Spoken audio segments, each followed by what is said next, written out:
Alright. Hello. What's up? Oh, man. The Wednesday stream? I can't believe it either. I know. Shocking. Wild. When does that happen? Practically never for us. But here it is. Like, actually, here it is. Got some things on the side just so I can easily look at chat. Nice, nice. It's mainly me using a laptop. Don't worry about it. But yeah. Whoa, Wednesdays, they're finally back. It took months, but they're back. And, as with usual Wednesdays, I'm going to be reacting to, you know, things that are a little different, a little weirder than what I normally react to. You know, I was reacting to Into the Woods yesterday, and I'm gonna finish that tomorrow, just so you know. But today, we're watching not a musical. I guess, you know, I'll do a little bit of a YouTube intro as well for it. Hello, YouTube. Today we're gonna be reacting to something that is a little bit different. It is Alien Biospheres by Biblaridion. I hope that I said that right. Biblaridion. It is a series that was recommended to me in the YouTube comments. As always, you know, put suggestions down in the comments. I look for them all the time. And yeah, we'll just jump into this, I guess. I don't really know too much what to expect besides apparently this is like a sort of discussion idea thing about an alien world. Yeah, like life developing on in space. Before we get into it though, the original playlist is down in the description. Go check them out, give them a like, watch their stuff themselves. If you don't want to watch this video with me pausing and talking over it like a billion times, go check out the original. And while you're down there, I don't know, maybe give me a like, a comment, or subscribe. It would really help me out, and I would appreciate it. Alright, enough yapping. Let us get into this reaction.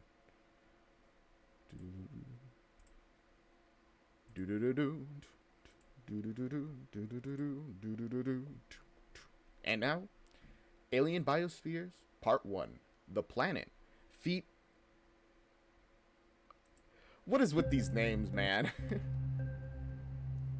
Biblaridion. When building a fictional world, one of the very first things to consider is what kind of animals, plants, and people are going to inhabit it.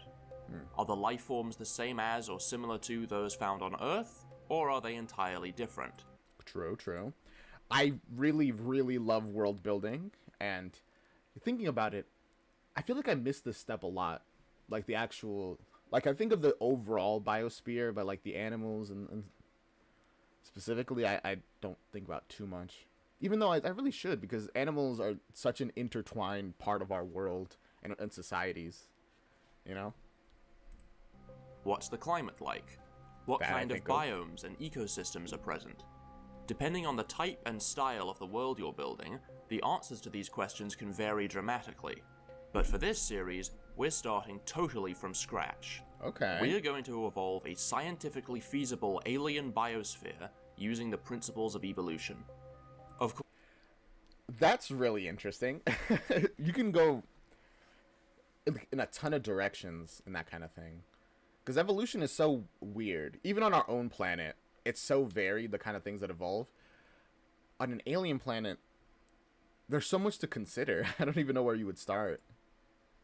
I mean, I guess that's why they're the one doing it and not me. Of course, this will all be entirely speculative, since, of course, so far, we only know of one instance of life occurring in the universe, but any alien life would be subjected to the same laws of nature as life on Earth. So by... I mean, as far as we assume. It's a pretty good guess, but I don't know. And it's not, and there aren't high chances, but there is the chance that life on Earth is, like, the way that we've developed is unique in one way or another, or an exception to some sort of cosmic rule that we don't even know of. But again, we won't know until we encounter aliens. By studying our own biosphere, we can make some predictions of what aliens might be like. Alright. But before we can make an alien planet, we have to make, well, the alien planet. As in all the non-living stuff. We've got to lay out some groundwork about what this planet is like. Yeah, because what their place in the universe decides a lot of different things, you know? What kind of sun are you revolving around? How many other planets are there? Which does matter because, for example, in our solar system, if Jupiter wasn't there, Earth would be getting hit by meteors all the time. And that matters, you know? And that would affect evolution quite a bit in these worlds. Since this will have a heavy impact on how its resident life forms will evolve. Now, planet building can be a huge rabbit hole in and of itself, and it's kind of out of my wheelhouse, which is why I've brought Artifexian along to help. Artifexian? Like artifact, and then whatever CN is short for. Hello. So, Hi. Where do we begin? Best place is to start with a rough brief. What are you looking for? Well, since I'm going to be evolving the biosphere from the very beginning of this planet's natural history, we might want to start out with something similar to the conditions of ancient Earth, but maybe tweak a few things to subtly influence the way life develops. Okay. So we want a planet that is in some form of Goldilocks zone. What degree of Goldilocks zone, we can determine that. That Goldilocks zone, for those who don't know, is where Earth is. Like the distance from Earth to the sun. If our Earth was like a little farther, it would be too cold for life to develop because everything would freeze. And if it was too close, everything would burn away pretty much. So we need a planet that is in some level of Goldilocks zone. But how far that is, I guess, depends, again, on what we're revolving around. I'm assuming a star, but I don't know. Some weird stuff can... There are some very odd options out there. Keeping in mind, of course, that the further we stray from Earth-like conditions, the more complications are introduced, and the more speculative things we'll get when designing the biosphere. Yeah. So we should probably err on the side of too Earth-like. Sound good? Perfect, that's very doable. I already have a bunch of neat ideas, but first, let's start with your star. Or stars? I think one star will suit our purposes just... Yeah. As really cool as having multiple stars is, I watched a video just like of the complications that just having 2 stars just by itself would be. And it was really fascinating. Because obviously, first you need the stars rotating around themselves, and now you need to rotate around both stars, pretty much. But because they're rotating around each other, the rotation of your planet is going to be, like, really weird. And no matter how you rotate around it, you're still going to be essentially way hotter. So either you need to be farther to both of them than even our planet is, like considerably farther, or you need to be like more adapted to heat. I think it was something like that. I'm summarizing like a half remembered video, but it was a really fascinating thing about just how like it's possible, and the universe is large enough that it's almost certainly exists out there, but it's really complicated for like a 2-star system to work. It's fine. Let's not get crazy. At least not yet. Alright, 1 star it is. Alright. Let's set the star's luminosity to 75% that of the sun. Doing so mimics the output of our sun during the Archean Eon, 2.5 to 4 billion years ago. With the luminosity... Really? The sun was darker a couple billion years ago. I mean, I guess that makes sense. Suns, age and progress. Luminosity set, we can derive a number of stellar features, most notably your star's habitable zone, the region around your star where liquid water... That's what I was talking about, the Goldilocks zone. I guess the proper term is the habitable zone. Water can exist on the surface of a planet. No water, no life, so knowing this zone is really important. If we have your planet orbit at a distance of 0.85 AU, its average temperature would be about 20 degrees Celsius, which is hotter than Earth, but it's nothing crazy. Yeah. This will also mean that its year will be roughly 298 Earth days long. This is so cool. Okay, so a shorter years than ours. I guess around here would be the same amount of days as is an Earth year, and over here would be longer years. Happy so far? Yeah, that works for me. With all that in the bag, we can move on to the planet itself. To construct your planet, we need to figure out its mass, radius, surface gravity, and density, all of which are related like so. Oh gosh, math. I'm sure they're going to explain it in a bit, but I wonder if what materials they're going to make the planet of, because you can get really varied with that kind of thing, like throughout the world pretty much. Like our Earth is made of a lot of things. I think actually, what is our Earth mostly made of? I don't know. I guess that's not the kind of thing most people just know off the top of their head, huh? But I know that there's some planets that are like majorly other kinds of crystals and different materials and like metals and stuff.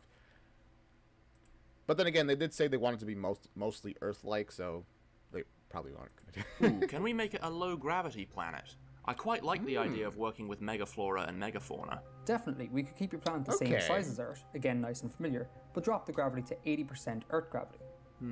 Could we go lower? Yeah, not really. Any lower in density would be such that your planet won't have an iron core. No iron. Ah, okay. Well, they're about to explain it. I was about to go into it. Iron core, no magnetic field, no life. Ah, alright then. 80%. Yeah.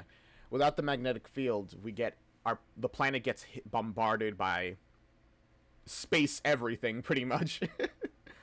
And I can't imagine life could live in those conditions. Because a lot of the radiation from, like, the sun, and honestly, a ton of the heat as well, gets, like, pushed away. Is it the heat, or is it just the radiation? Gets pushed away by the magnetic field. Without that...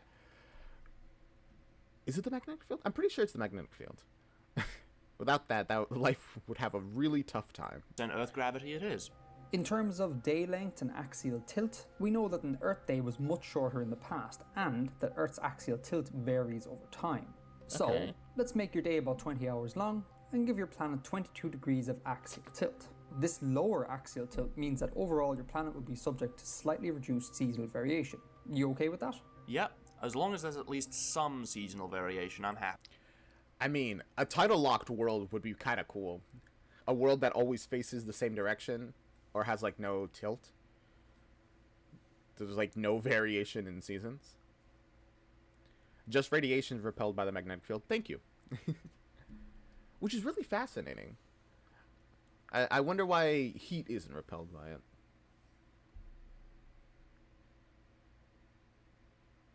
I don't know. I don't know enough about physics, I guess, to really figure it out. Now, what about the atmosphere?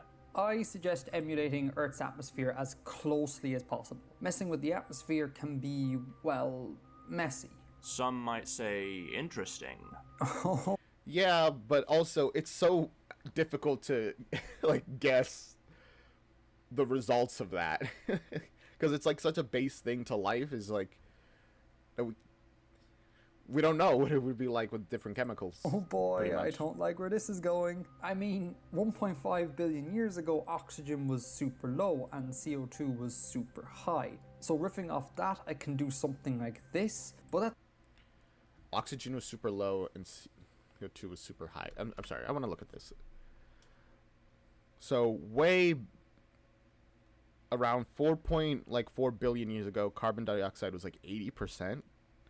And then I guess it went down as like more plants developed. What's the animal that's older than trees, by the way? Is it crocodiles or sharks? I think it might be sharks. So I guess I wonder. Nitrogen went up to what our current levels are. Oxygen went up. And this is 1.5 billion years ago. When are, like, dinosaurs and, like, megafaunas? Is it around this area or over here? I wonder. CO2 was super high. So riffing off that, I can do something like this, but that's really not very... Ah, come on. Surely we can do something more interesting than that. Oh boy. I relate to this guy. I'm gonna call him Bib because I can't keep saying his name. I really relate to Bib. Every once in a while, it's like, yeah, that's not feasible or that realistic, but like, it would be interesting, and it's not unrealistic, you know? How about we say 1% of the atmospheric composition is taken up by hydrogen sulfide? You want to add hydrogen sulfide? Sure. I mean, it exists in small quantities on Earth, including as a metabolic byproduct, and some organisms live off the stuff. So how about we just throw in a tiny bit extra, just to mix things up a little? Like, Actually, again, that's not unrealistic. That's a really fascinating idea, for the reason that he just went into.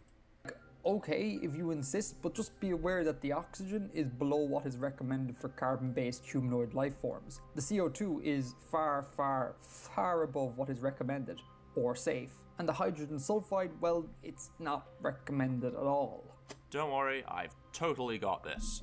I mean, I guess that just shows that you won't be getting any humanoid life forms like us at all. It'll be things that have to live purely off of, like, this combination. I think. I mean, I hope so. Anyways, what's left? I mean, then probably any creatures that evolve will evolve to take advantage of the sun, which is just, I mean, that happened in our world as well. Some of the most basic life forms evolved with photosynthesis, and then later on things either focused on it or didn't focus on photosynthesis as they grew and evolved. And taking advantage of the sulfur,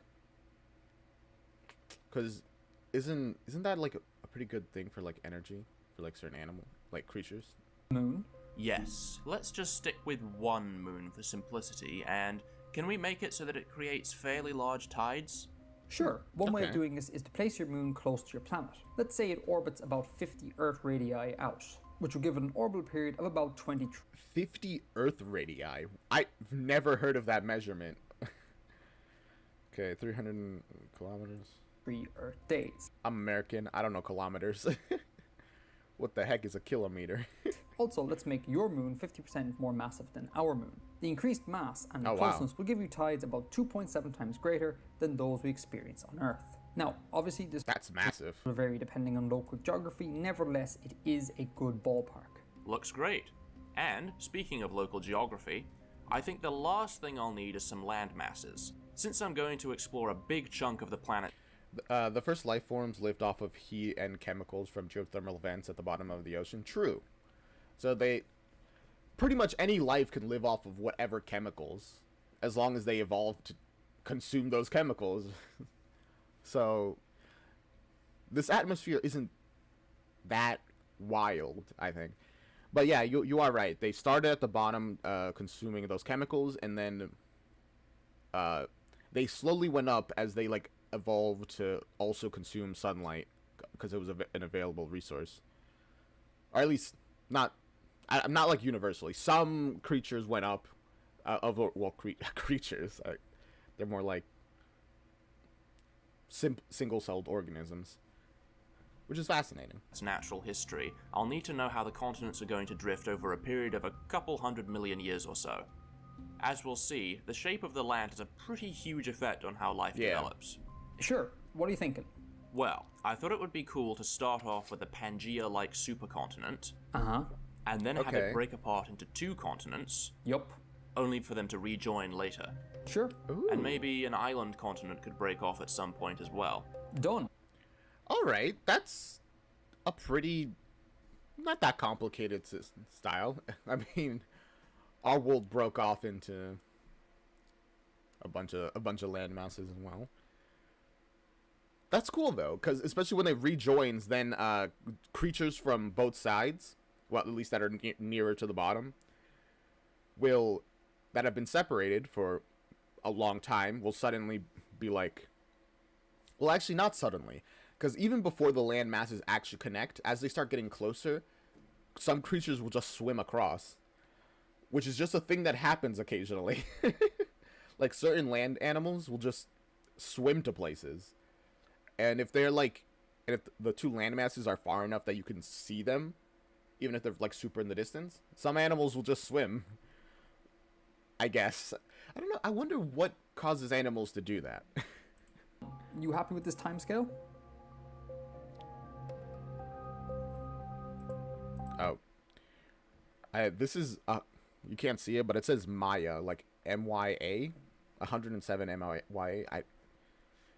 Is that like million years? Or...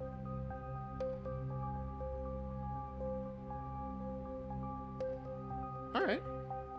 Yes, that looks perfect. That's cool. Cool. So there you go. A star, a planet, a moon, a totally non-controversial atmosphere, and some land masses. Excellent. Thanks very much. Land masses with a massive ocean over here. I guess this is like their, oh my gosh, I'm forgetting the names of the oceans.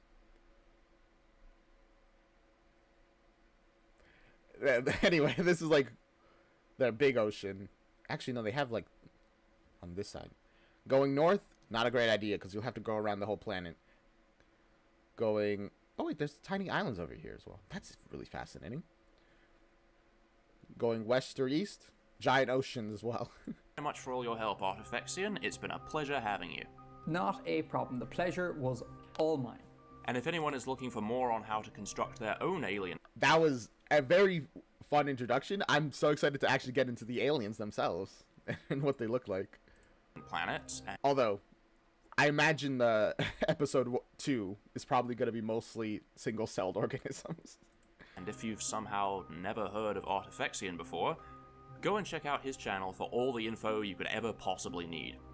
Alright. As for my planet... I've never heard of them before. I will check them out in the future. I think we've got just about all the bases covered. So next up, let there be life. Yay. Speaking of life, isn't it wild that DNA is just like essentially a bunch of random things that came together and by pure chance started creating like a design which is self-replicating, and then that self-replication evolved into single-celled organisms? That's wild. Actually, are single-celled... Aren't there like life that are smaller than DNA? I think so, actually. Still, it's crazy how things just randomly came together to be like self-propelling and self-maintaining and propagating. Wild. Utterly wild. Alright. Early life and body plans. Last time, Artifexian helped me create an alien planet, as well as its star, moon, orbital characteristics, atmosphere, and tectonics. Now that we know all the abiotic factors Man, that's quite a lot, and we're only at the very beginning. present on this planet, we can begin creating some life forms to inhabit it. There are many methods for going about doing this, but here we're going to start right at the beginning of the planet's history and evolve. Oh, this is a real fun picture. This reminds me of the like if the history of the Earth was like a calendar. All of Earth history is like Monday to like Thursday or whatever, and then human history is at the tail end of Friday. Evolve an entire biosphere.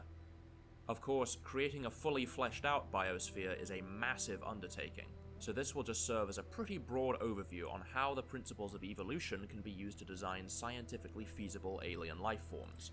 That's fairly reasonable.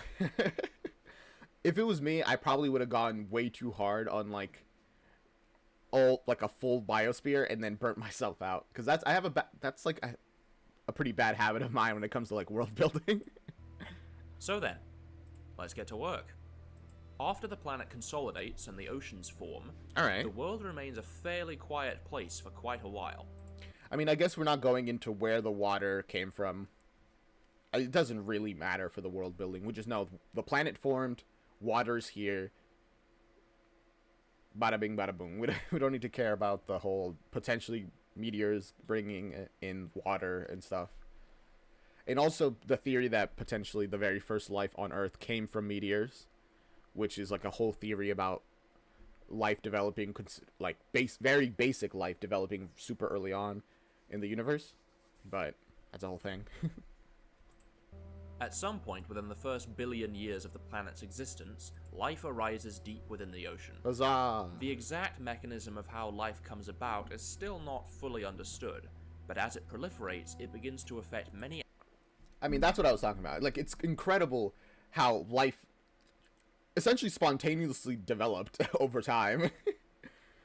I mean, as far as we know, man, who knows exactly how it happened. Aspects of the planet itself. In the history of Earth, the earliest organisms were most likely heterotrophic, meaning they were incapable of producing their own energy and thus had to take up nutrients from the environment.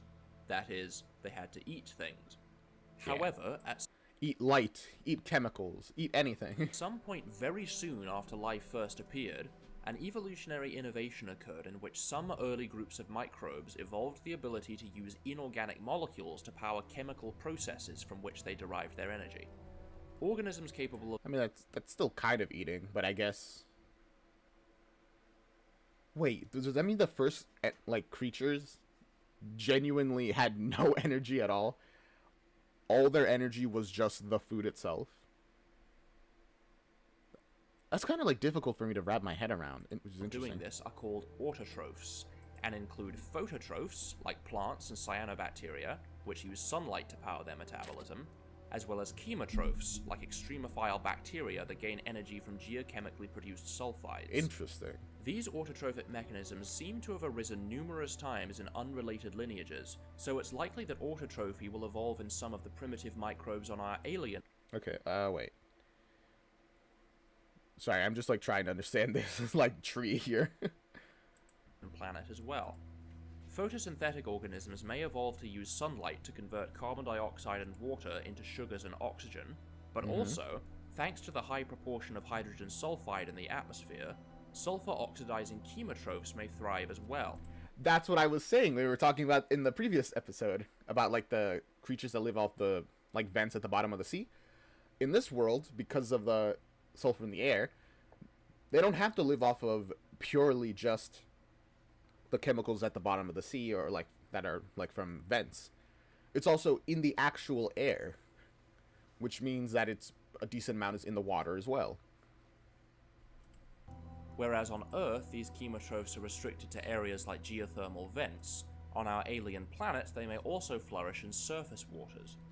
Additionally, there we go. Hydrogen sulfide dissolves in water, which will cause the oceans to acidify, so these early life forms will likely have some means of tolerating the acid, much like acidophile bacteria on Earth. Right. It's also acidic. I forgot. I mean, of course it is. It's sulfur. Interesting. I hadn't even considered that. So yeah, it's in the water, and whether you can take energy from it or not, which I feel like most things will evolve to some degree take energy from it. Like, we do get a little bit of, like, our body responds to, like, the sun or something. I read one thing about us, like, absorbing sunlight, but, like, it's not really photosynthesis, like, in any way. But, I mean, I'm sure some things will evolve to be like that, where even if it, like, we get vitamin D, I think, from the sun. I think so. So I'm sure a lot of things, even if they don't live off of it, they will at least adapt to make it a generally positive thing. As these autotrophs proliferate, they'll start to change the composition of the atmosphere, as the phototrophs convert the carbon dioxide into oxygen, and the chemotrophs turn the hydrogen sulfide into elemental sulfur. And as atmospheric oxygen increases, it has a profound effect on the development of life. Oxygen is highly reactive, which makes it great for powering biochemistry. This results in the evolution of aerobic respiration.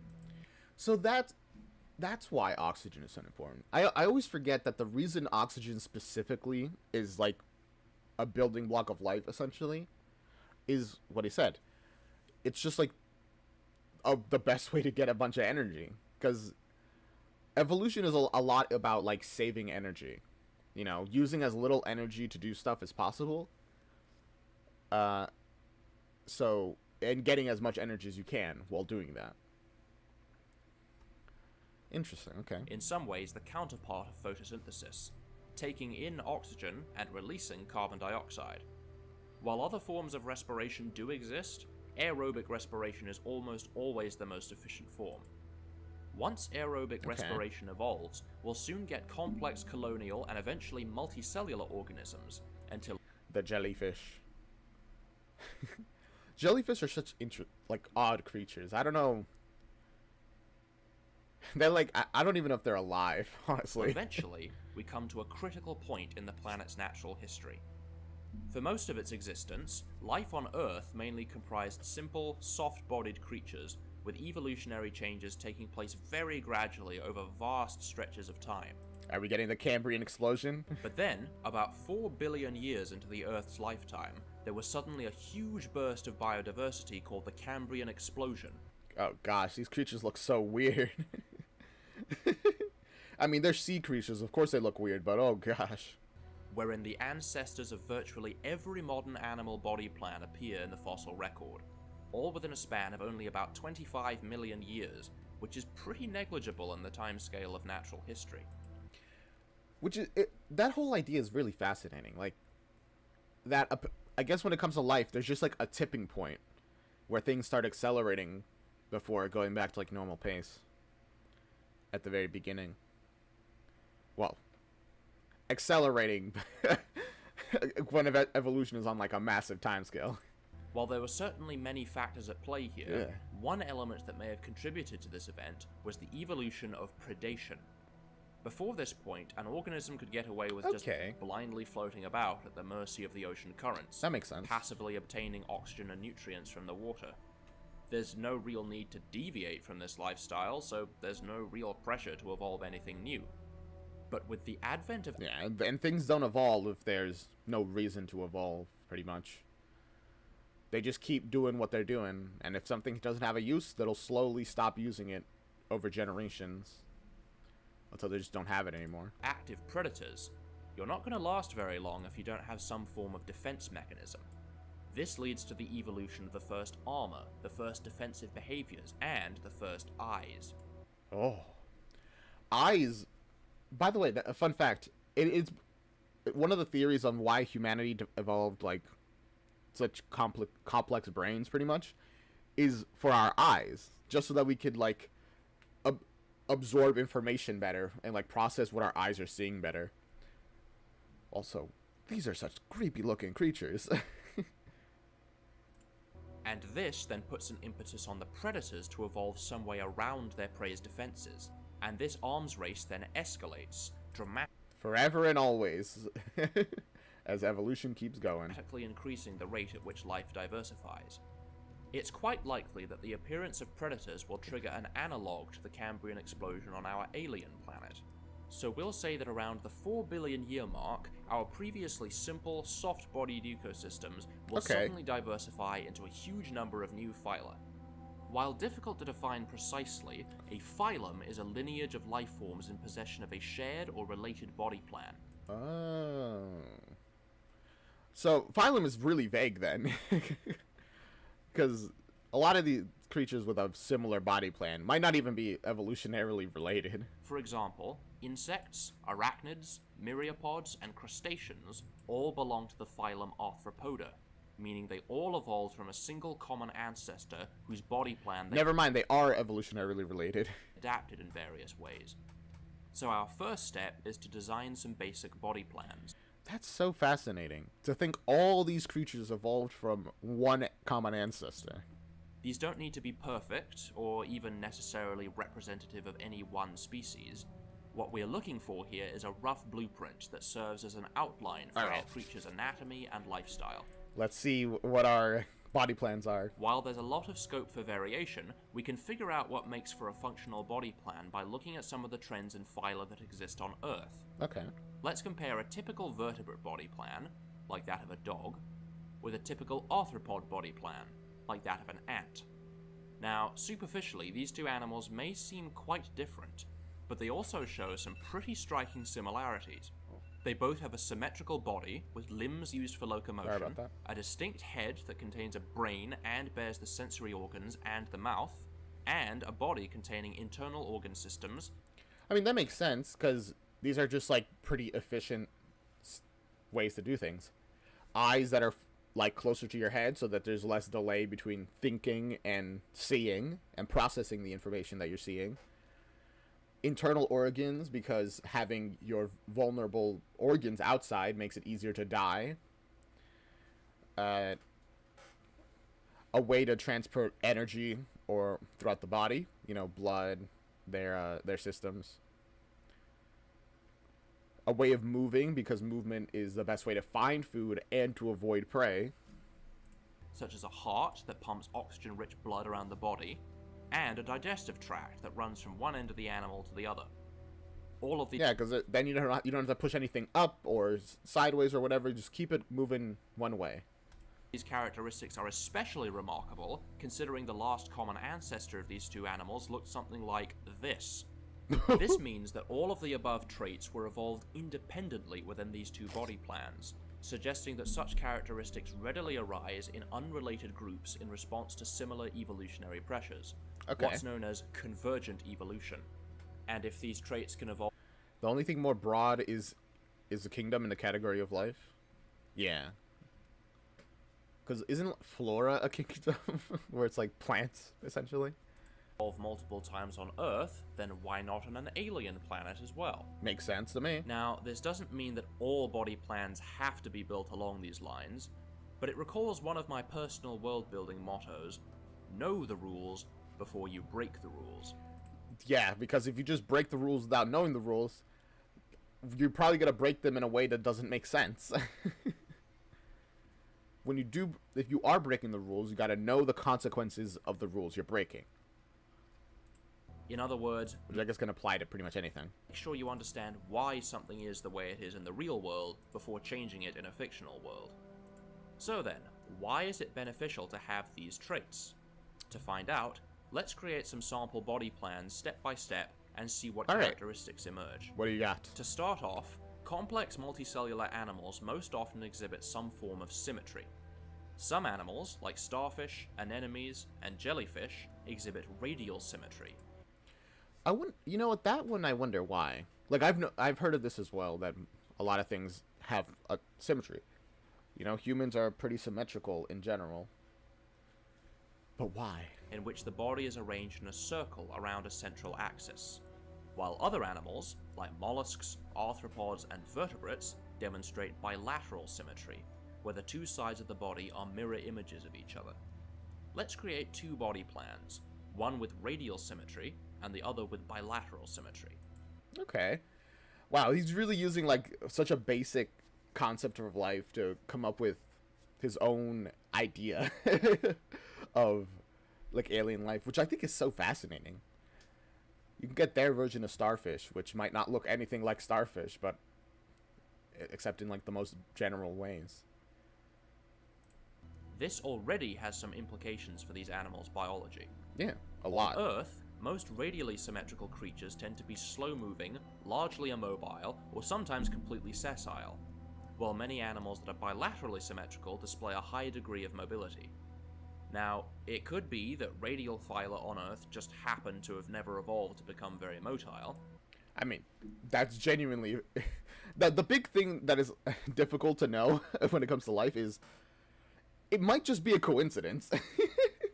Some things that we assume are rules could just be... It just happened like that, and evolution is random, and that's just it. But... Oh, that truly is the endless problem. Although I am happy that we don't have any creatures like this. Or it could be that having bilateral symmetry is advantageous for a motile lifestyle. We'll touch more on this later, but for now... That would make sense, because I feel like a creature with arms on the sides, like this, would have an easier time moving than a creature that has, like, limbs like this and this. Like, starfish move around, and it's not super efficient. Or at least, but again, well, unless they're swimming. When they're swimming, they swim better. But even then, they're not super fast. Yeah, I think it might be just that things, what he said about movement being easier. Because all forms that I can think of off the top of my head that are radial move slower. But again, that might just be a coincidence. That might just be how life is. Let's play it safe and make our radially symmetrical plan sessile, and our bilaterally symmetrical one motile. Alright. Sessile animals have the difficult task of acquiring oxygen and nutrients without moving, relying on the ocean currents to bring food and oxygen to them.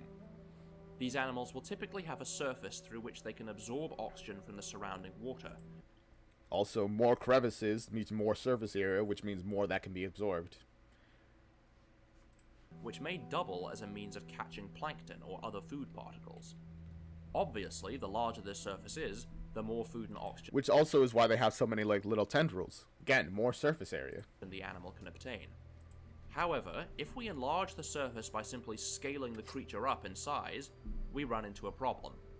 The larger something is, the greater its volume becomes relative to its surface area, which means that as our radial life form gets, which is the square cube law, yeah, larger, the smaller its feeding surface becomes in proportion to its increasingly large body, lowering overall feeding efficiency. This relationship between surface area and volume is known as the square cube law, they and explained it's a fundamental principle that has numerous ramifications for how life evolves. It's part of the reason why, like, giants would never work on Earth. They would crumble under their own weight because your strength does not grow slower than your size does internally. And keep it in mind because we're going to be referencing it a lot throughout this series. I imagine because you already made your planet's gravity lower, which means that we're going to be dealing with megafauna, because lower gravity just means things can get larger just in general. Although even then they might not get that large because, as he's saying, larger you are, the less efficient you are feeding yourself because you have more. You need to eat more to maintain the same amount of basic like energy. Our radial body plan will therefore need maximum surface area while minimizing volume. This favors a flat, leaf-like, or perhaps feather-like structure, much like sea pens and sea fans on Earth. Sea pens? I've never heard of them. Since this creature has radial symmetry, perhaps it has a circle of these structures in a flower-like arrangement. Ooh. Meanwhile, our bilateral body plan presents a different set of parameters. It will also need some method of gaining oxygen from the water, but if it's an active, motile animal, having a large feathery surface for gas exchange would increase drag, making swimming less efficient. Yeah, but I mean, these are like slug-like creatures. They're like, crawl around, so I guess they don't need to be that fast. This means its gills need to have maximum surface area while also being hydrodynamically optimal. This may favor a long and thin body with gills running down the sides. One innovation that might come in handy here is segmentation, or It's interesting how right now they're kind of like... these feel very Earth-like in their form, which of course makes sense. It's an Earth-like planet with... And as far as we know, evolution... We're trying to keep an Earth-like style of evolution, which is fascinating. Serial repetition. The dividing of a body plan into a series of identical or near-identical units. Perhaps the most obvious real-world examples being arthropods and annelids, but technically, even vertebrates can be considered segmented, for reasons that we'll get into later. For now, let's say our bilaterian has 9 segments, with each segment possessing a pair of limbs and a gill surface. Perhaps it swims with... Why is this alarm? Okay, there we go. Back and forth strokes of its paddle-like limbs, which will have the added benefit of encouraging water over the gills and increase... I really like these 3D models, essentially, of the aliens. Oxygen intake. Being motile requires a lot more energy than being sessile, so this animal will need an efficient way of transporting this oxygen around the body. Also, probably to be smaller in general than, sessile creatures. And this may come in the form of blood. Blood has evolved as a means of transporting oxygen and nutrients in many different animal groups on Earth, and comes in a variety of chemical variants. However, many blood-bearing animals don't contain blood in arteries and veins, but rather use what's called an open circulatory system, in which the internal organs are surrounded by a blood-filled cavity or hemocoel. This isn't quite as efficient as a closed circulatory system like those found in vertebrates and cephalopods. True, but evolution isn't exactly looking for efficiency. They're just looking for what works first, and essentially. Where the network of blood vessels creates a continuous supply of oxygen to all parts of the body. One way to make the system more efficient is to have a muscle or pump to ensure a constant flow of oxygen-rich blood over the organs, and of oxygen-depleted blood back to the gill surface. I'm imagining, if we had that kind of system, would we not be feeling our bodies constantly, like, tightening and loosening? Because they'd have to for the blood to actually flow. But then again, we don't feel our heart pumping that unless we pay attention to it. Which, sorry about that. Although even when you're paying attention to it, if it's like a normal heart rate, you might not feel it that much. Perhaps our bilaterian has a series of muscular rings around the hemocoel, like a collection of primitive hearts, which will give the animal an efficient means of powering its metabolism. So that takes care of oxygen, but this creature will also need a means of acquiring food.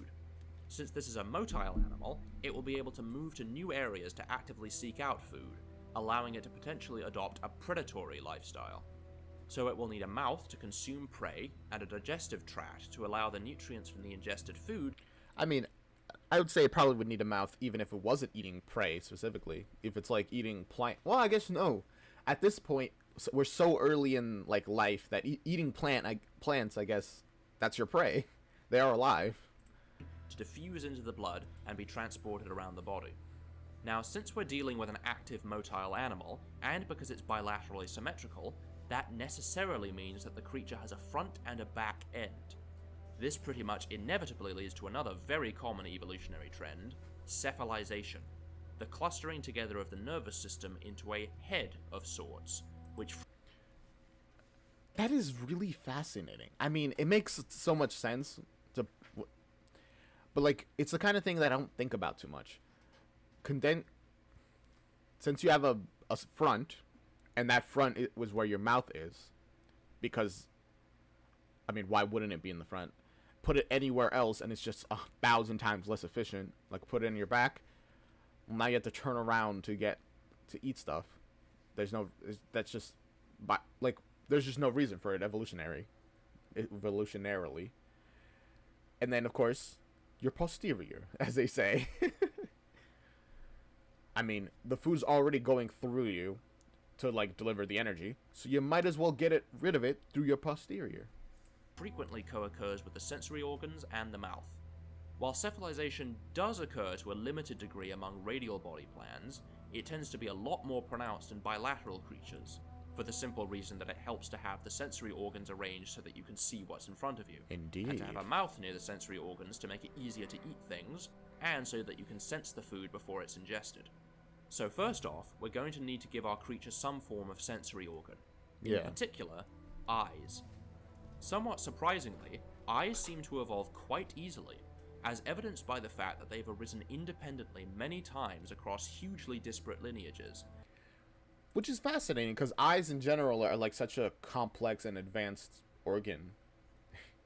But I guess eyes themselves are just, they see light, pretty much. They can take in light. And considering one of the very basic forms of life either absorb chemicals or absorb light, it's not that weird if you think about it from that perspective. Because it's just like the evolution of something that can receive light into itself. And then it's just like the brain evolution to interpret it as something. With even some microbes and seaweeds being able to sense light to some degree. That's what begins as a patch of light-sensitive cells may then form into a sort of cup that allows the animal to better sense the direction that light is coming from. And then a lens may evolve to focus the light directly onto the retina to resolve a clear image. Most often, animals will have at least 2 eyes, since having multiple eyes allows for increased depth perception. Yeah, 1 eye is not that good without depth perception. 2 eyes is good enough. 3 eyes, like, do you need that many? Which evolutionarily, again, evolution only gives you, that's what works, and it doesn't try to do its best. It's like, alright, you have 1 eye, it's fine. Or 2 eyes, it's fine. You don't need more. Bro. There's so many alarms going off. This can range from the only 2 eyes of vertebrates, to the 3 to 8 eyes of arthropods, to the 24 eyes of the box jellyfish. Oh my god. They have eyes? I guess if you have more basic eyes, it's better to have more just all around. Or depending on the shape of your body as well. To the over 100 eyes of scallops. Are these their eyes? I did not know scallops had eyes, or could We'll see. give our bilaterian an array of 6 simple eyes surrounding the mouth, giving it a full view of what's in front of it. Oh, it looks and so once weird. it has the ability to see, the animal will I mean, of course it is, but it's still. need a way of processing the sensory information. While nerves run the full length of the body, perhaps a ganglion, or nerve cluster, evolves near the eyes, like a primitive brain. A ganglion. I like that word. And so now, we have something like a head taking shape. Meanwhile, in radially symmetrical body plans, cephalization may involve grouping the nervous system around the center of mass, like the nerve net of a jellyfish or the nerve ring of a starfish. A sessile organism doesn't have very many intellectually demanding tasks to attend to, so it can afford to have a comparatively simple nervous system. True. You don't need to be complex, so they don't develop complexity. Which is generally why plants have not developed any sort of like sapience or or really even that much sentience, because they don't need to. They're just stuck in place, and they generally can just live there without issue. However, if our radial creatures are feeding using a large, delicate membrane, that makes them very vulnerable to predators, so they may benefit from an early warning system. Perhaps they have vibration-sensitive cells or even simple eyes near the tips of their feeding appendages that allow them to detect incoming predators. But having the ability to sense predators does little good if there's no way to respond to it. Yeah, if you can't move anywhere, you gotta be able to like fight back, I guess. Since swimming away isn't an option, many sessile animals have some form of armor for protection. On Earth, the shells of these marine creatures are usually calcareous, most often calcium carbonate. But here, we have the opportunity to do something a little bit different. Ooh. Remember, We're finally getting our like first like real differences. So far we've been doing things that are like very fascinating, don't get me wrong, but it feels like mostly just like Earth evolution. Now, getting a little bit of a change. that we've got an atmosphere rich in hydrogen sulfide, which dissolves in water, and we've got chemosynthetic microbes that convert atmospheric hydrogen sulfide into elemental sulfur. Okay. This means that there's an enormous amount of free sulfur available. So maybe the marine organisms can evolve to take up the sulfur to form hard shells made out of calcium sulfate. So our radial body plan can have a protective shell into which it can retract its feeding arms. Oh. Wait, that's really cool. I mean, it also makes a lot of sense. Calcium sulfate. I mean, is it any stronger or weaker than it would be otherwise? I mean, it doesn't matter too much. As long as there's more sulfate in the water, it's better to just keep absorbing more. But I wonder durability-wise, because that does kind of matter in the long run. Motile animals, on the other hand, have the advantage of swimming away to avoid predators. So our bilateral body plan may forego armor completely and instead invest purely in speed. Now, both of our body plans have a means of respiration, feeding, and defense. But there's still one last essential detail to figure out: reproduction. The most basic means of reproduction is asexual reproduction, where an organism reproduces by essentially cloning itself, creating offspring Which is so interesting. that are, for all intents and purposes, genetically identical to the parent. Since doing this doesn't require a mate, the organism isn't limited in its spawning and can reproduce whenever it wants. Yeah, and which is why they're likely asexual, because they don't need to have a sex at all. Allowing populations any to kind. multiply very quickly. However, despite these advantages, asexual reproduction isn't actually as common as you might think. I mean, I'm not that surprised about that, because asexual reproduction has the pretty major downside of diseases that affect any part of the population will affect the entire population pretty much. While with sexual reproduction, the offspring is like slightly different from the parents. I mean, that happens with like asexual reproduction as well, but that mainly happens because from like pure mutations, which are more common in sexual reproduction, as like the genes of the two parents mixed together to create something completely different from either. There appears to be a strong evolutionary pressure across just about every branch of the tree of life to maximize genetic diversity, which allows for beneficial genes to spread quickly through populations and accelerates the rate of adaptation. Also that, yeah. Because of this, sexual reproduction has become the most common reproductive strategy across virtually every lineage of multicellular life. Even many kinds of bacteria have some mechanism for exchanging genes. Really? I did not know that at all. Reproduction most often involves a distinction between male and female sexes, but there's a huge number of possible variants on this system, and we'll discuss those at a later date. Yeah. Don't fungus have, like, hundreds of, like, sexes, biologically? For now, let's say that both our radial and our bilateral body plans have individuals that are either male or female. When it comes to sexual reproduction, sessile organisms face a What am I looking at right now? There's so many holes. problem. How do you find a mate if you can't move? The most common solution to this is what's called broadcast spawning, where the animals release an enormous quantity of gametes, or sex cells, into the water. Only a tiny fraction I feel like a child. of male and female cells will meet and develop into larvae, and only a small portion of those larvae will survive to adulthood.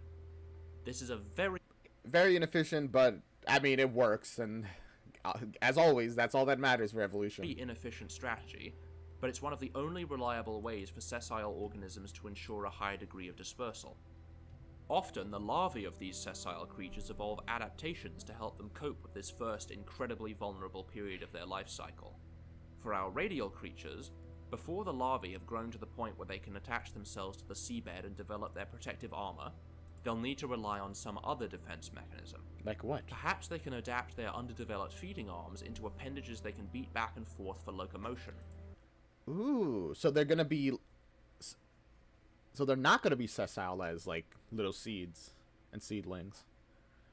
I mean, I imagine some of them would develop hard shells, but I guess if you already have the beginning of your little arms, you might as well use them to swim. Allowing them some degree of motility to escape predators and find a suitable spot to metamorphose into adults.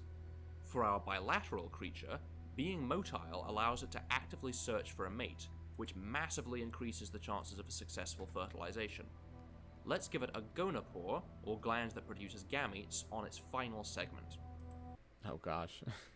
I mean, yeah, the head is already full of stuff, so you might as well put it down there. And there we have it. 2 basic body plans. Depending on how detailed your project is, a full biosphere will have anywhere from half a dozen to over Are these... 100 body plans. Oh, wow. Are these the general body plans of, like, Earth right now? That's interesting. But for this series, we'll just focus on these 2. I'm going to dub the radial phylum Anthostoma, and the bilateral one Polypodia. Flower mouth and many feet. I like it. Note that I'm using standard Greek and Latin-based nomenclature, but feel free to use whatever naming schema makes sense for your project. Now, these... Have any of you guys ever made, like, a fake language for, like, some sort of project of yours? I have. I've been slowly making a language for one story that I'm probably never going to release. Body plans may not seem all that different from some of the ones that exist on Earth, but I've done this That's what I've been saying. intentionally to demonstrate why certain real-world body plans have evolved the way they have. For your own project, feel free to run wild with ideas. Oh, H.P. Lovecraft, Elder Things. I was like, what is that? And create whatever off-the-wall body plans you can come up with, as long as they have a justifiable means of respiration, feeding, defense, and reproduction. However, remember that these body plans are just basic ancestral blueprints, and as they evolve over the next few 100 million years, they may become completely unrecognizable. Yeah, it's like, you can't even connect these kind of things. That's why, like, imagining future evolution is so fascinating, because things could evolve to be literally anything. Like, imagine if humanity survives for, like, another million years, and we have, like, super mega cities. Like, imagine the kind of animals that would evolve to live in those cities. That are actually, like, hyper-evolved specifically to live... Well, I say million, but, like, imagine a couple millions. A couple of millions of years. That have specifically evolved to live in the city. Because I don't... Has any... I mean, there's some animals that are better at living in cities than other ones. But I don't think any one of them you could really describe as evolved to live in the city. But imagine in the future when they are. That would be so interesting. From these primitive forebears. In the next episode, we'll see how the descendants of these ancient creatures diversify into a whole menagerie of different forms. Yay! Man, episode 2. Whew. We're only 2 episodes in, and it's already... it's so fascinating. Alright. Part 3. Cladistics and ecology. Cladistics? In the last episode, we covered the first 4 billion years of our alien planet's history, including the evolution of complex multicellular life and the resultant explosion of biodiversity from which emerged 2 body plans. Yeah, the Cambrian explosion, although you didn't give your world's version of it a name. As of yet, these body plans only... Why is it called Cambrian, actually, now that I think about it? ...serve as theoretical blueprints, but with the passing of millions of years, the various descendants of these ancestral forms may undergo heavy modification as they diversify into separate lineages, or clades. Yeah. A clade is a group of species that share a common ancestor, represented by a single branch of the tree of life, along with any and all branches that stem from it. Yeah, all these are felids. For example, snakes form a clade of reptiles, but also form part of a larger clade along with lizards, a group known as the squamates. And in turn, squamates can be grouped together with tuataras under the even larger clade Lepidosauria. However, lepidosaurs and turtles do not form a single clade, because not all the descendants of the last common ancestor are included. This visual representation of the relatedness of different clades is called a cladogram. So this is a clade, and this is a clade, but these are not a clade. Well, no, they are a clade because they're all part of this one clade. But okay, but this is not a clade. Interesting. Or phylogenetic tree.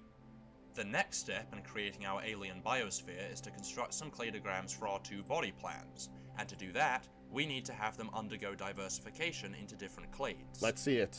This diversification is likely to be driven by adaptation to different modes of life, or, more specifically, to different niches. An ecological niche is essentially the role a given species plays in its ecosystem. Yeah, and every niche gets filled, pretty much, by an animal. Eventually. It takes, you know, a lot of evolutionary time for it to happen, but eventually things will evolve to fill niches. And then if you introduce something from a completely different biosphere, it might completely take somebody else's niche, but The precise definition is multifaceted and may take into account the species' habitat, feeding, reproduction, and its relationship. Yeah, it's not nearly as much of a circle as it's often depicted. To other species. Clades will often specialize for a group of related niches, such as how the big cats have occupied the niches of large predators. However, a single niche cannot be occupied by more than one species within any given ecosystem, or else the 2 species will be in direct competition, which would ultimately lead to one of them going extinct. This will be important to bear in mind later. They can't. That's an interesting way of wording it. I guess any niche like this does not last for more than a couple... I mean, even if it lasts like 100 generations, which could be anywhere from like 1,000 years or whatever, evolutionarily, that's nothing. That just, it's like no amount of time at all. So, yeah, I guess, I never thought about that. I was like, why aren't there any wolves or whatever that are all, or like other apex predators in the environment of another apex predator? On, but for now, we first need to identify the niches present in our ancient sea and see how our body plans can evolve to exploit them. To start with, the vast majority of energy input in almost all ecosystems will come from sunlight, which in our ancient oceans will power the metabolisms of billions of photosynthetic microbes. Specifically on this alien planet, though, there is another source of energy in the form of atmospheric hydrogen sulfide, which, although it's been gradually depleted over the past few billion years, still provides energy for rafts of chemosynthetic microbes that float on the water's surface. Aren't plankton, like, one of the largest source of, like, things to eat on Earth? Because they absorb, like, sun and they grow so fast, and even though you can barely see them, creatures just, like, open their mouths and, like, swallow plankton, pretty much, like whales.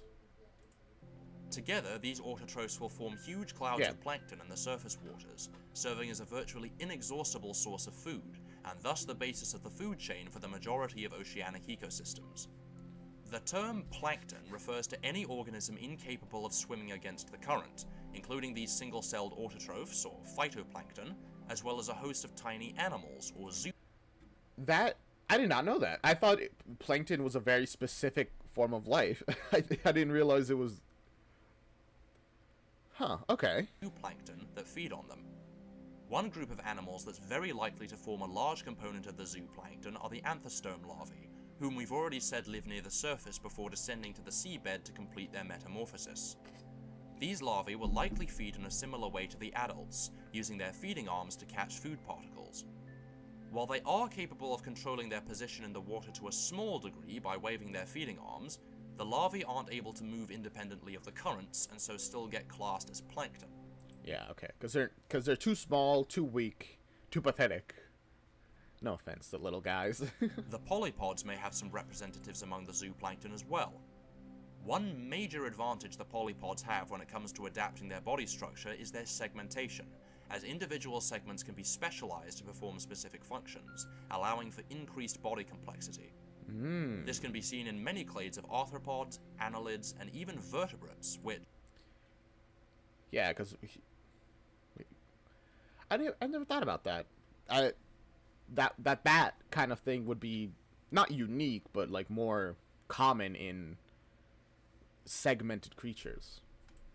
Although missing any external signs of segmentation, show a pattern during embryonic development of tissues arranged in repeating units, which then differentiate to form various aspects of the body structure in much the same way as other segmented body plans. That's so fascinating. One way this specialization of segments may manifest is through tagmosis.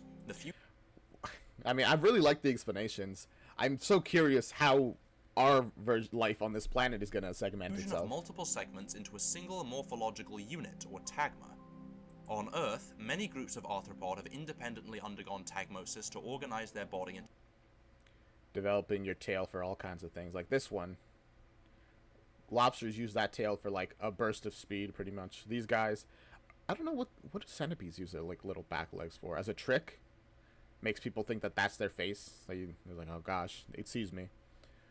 Turned it into a weapon, a shield for your, or wings actually for beetles. While also being a shield for your wings and internal organs.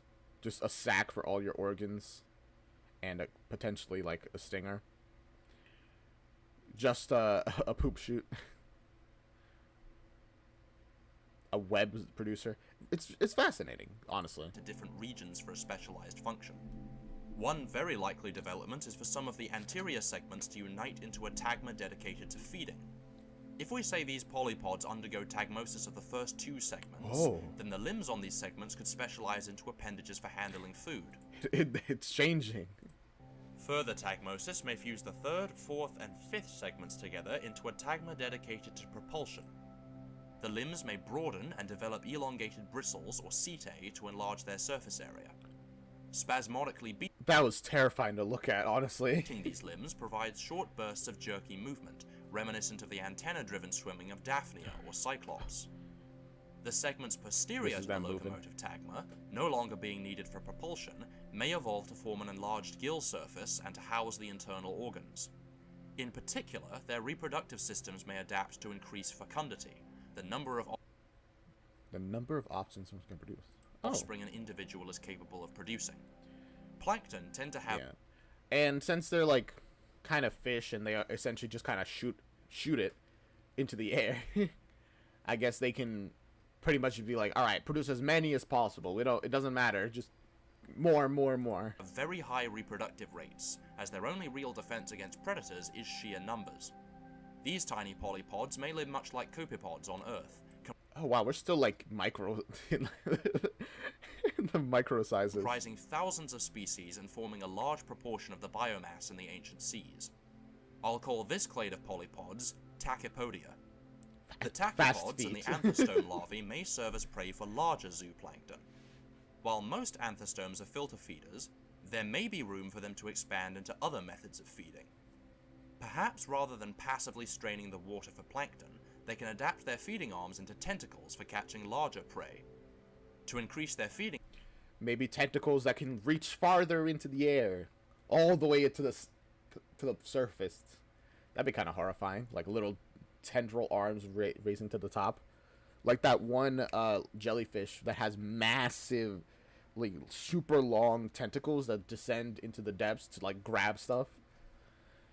Surface, they may evolve a body cavity, like a stomach, which will make their feeding much more efficient. I'll call this innovative new clade of anthostomes the gastrozoans. The larvae stomach animals, zoans, of these gastrozoans will develop a stomach as they mature, allowing them to feed on zooplankton such as the tachypods. While still classified as plankton due to their inability to swim against the current, the gastrozoan larvae may grow quite large before their metamorphosis. Quite large, 1 centimeter. I mean, I guess for like such tiny creatures that is large, but just goes to show how where we are in the ecosystem right now. Possibly living in a similar way to jellyfish, drifting through the water and ensnaring passing prey with their tentacles. All of these various planktonic clades form an abundant food source for larger nectonic clades. Unlike plankton at the mercy of the ocean currents, nekton are species capable of independent movement thanks Nekton? Why are they called that? to adaptations that... Actually, I guess, why are they called plankton and then nekton? Huh. I'd never really considered that. enable efficient swimming. The ancestral polypod accomplished this with back and forth strokes of the many limbs that lined its body, but this is by no means the only option for effective aquatic locomotion. Or the most efficient. By undulating from side to side, the whole length of the body can be used to exert force on the surrounding water. This is called anguilliform swimming, and is used by many clades of fish, as well as aquatic reptiles and polychaete worms. And it does seem pretty efficient, since I've seen like videos of like animals that swim like that, swimming so fast. But I guess if their entire body are muscles and they're using all of their muscles, it's certainly efficient.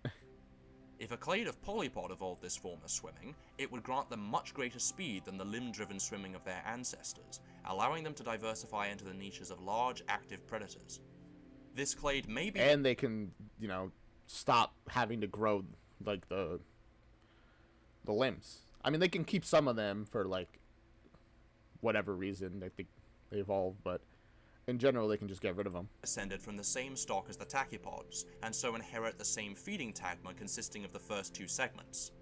In these creatures, the feeding arms may become grasping tentacles lined with setae, which may be adapted into sharp spines for catching and impaling large prey, or into long baleen-like bristles to filter plankton.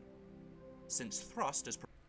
Baleen bristles. Like the mouths of whales, like, that's their quote-unquote teeth. Provided by the lateral motion of the body, the limbs are no longer needed for propulsion, and so the anterior limbs may now serve as stabilizing fins to support the body and maintain depth, while the posterior limbs may become completely vestigial and thus shrink to reduce drag. Oh.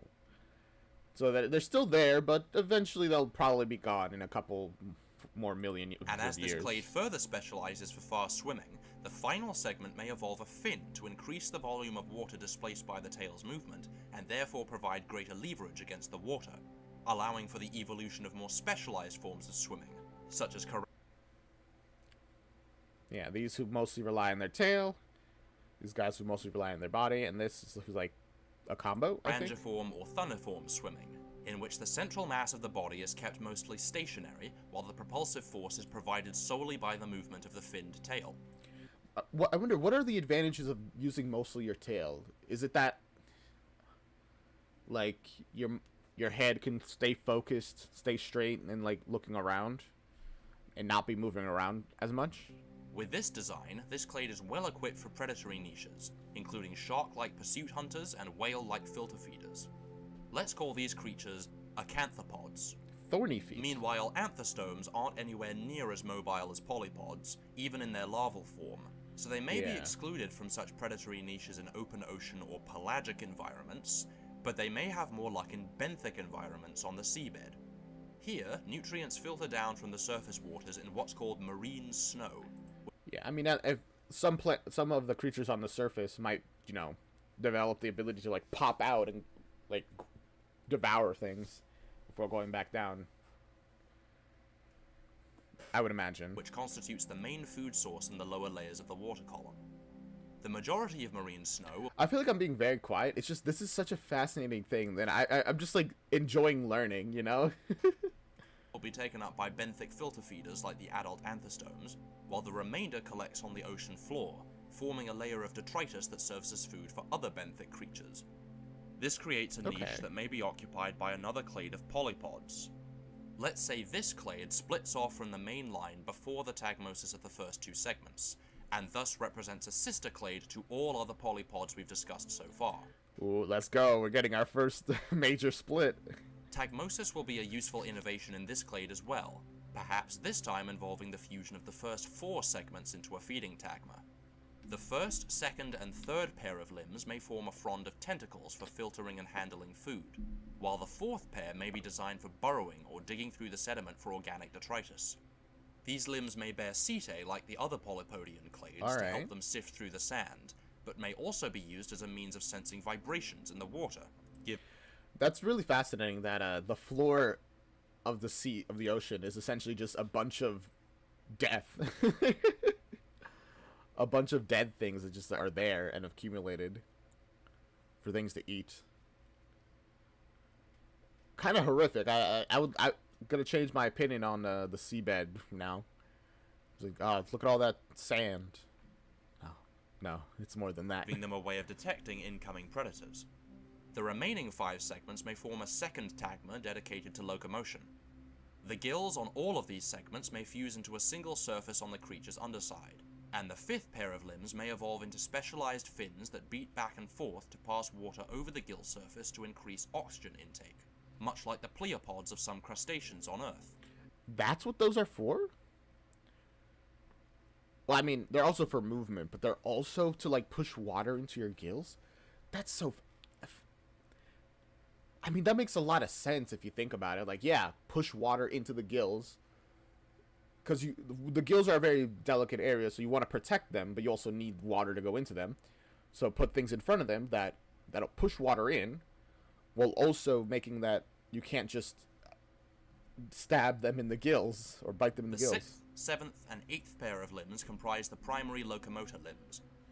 What were once fins used for swimming may now be adapted into rudimentary legs for crawling over or burrowing through the substrate.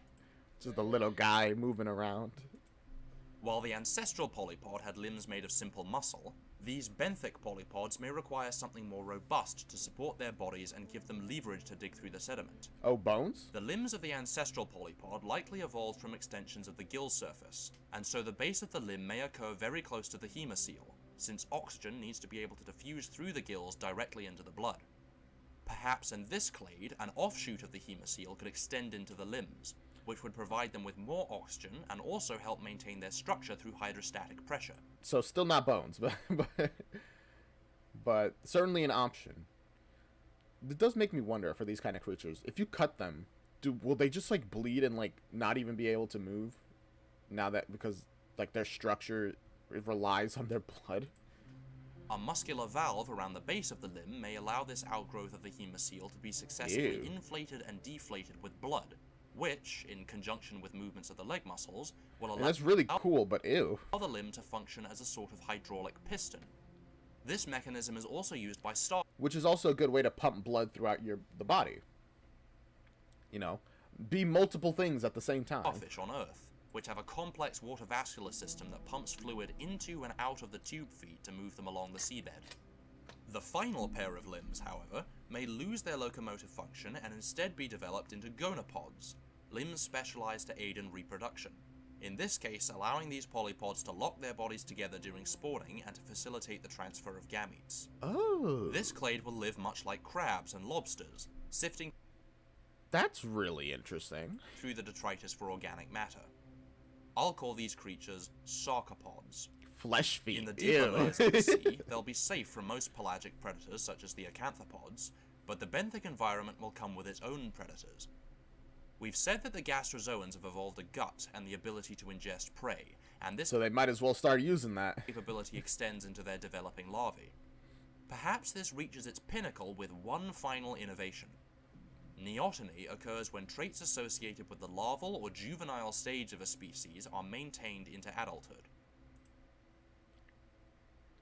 So there's just gonna be one generation of the like falling plant creatures, the plant mouths, that'll just be like, for whatever reason, maybe they'll just mutate to not lose certain traits. Sometimes this may manifest as a species losing the ability to metamorphose into adults, completing their entire life cycle in the larval form. If this happens in a clade of gastrozoans, then instead of attaching to the substrate and becoming sessile upon reaching maturity, they may evolve to remain motile throughout their whole lives. Freed from the constraints of a sessile existence, this clade of gastrozoans may now specialize for active predation, which may entail some severe changes to their body structure. As we touched on last time, among animals on Earth there is a strong correlation between motility and bilateral symmetry. So these animals might evolve to be more bilateral than this way. It could be that bilaterally symmetrical animals are predisposed to... Or are we going to have an animal that is actually circular while also being a hunter? Motile niches, and thus occupied them before radial creatures had the chance to adapt to them. But there are some examples of motile animals with bilateral symmetry that evolved from radially symmetrical ancestors. Okay, so we're going with that. Nice, awesome, cool. As can be seen in one of the most criminally underrated animals on Earth, the sea pig. That's a sea pig? It's kind of cute. These are a clade of sea cucumbers that have evolved a motile lifestyle to help them forage across... Those are sea cucumbers? Well, were sea cucumbers? Oh. Sea cucumbers are so weird. I thought that they were just like cucumbers, essentially, but in the ocean. Nah. Across wide areas of the ocean floor. Sea pigs belong to the phylum Echinodermata, the same phylum as starfish, which means the sea pig's ancestors exhibited radial symmetry, but as they evolved to become more motile, they secondarily evolved bilateral symmetry. Yeah. This provides... I mean, they are still kind of... You can see the radial symmetry in the past that they had, kind of here.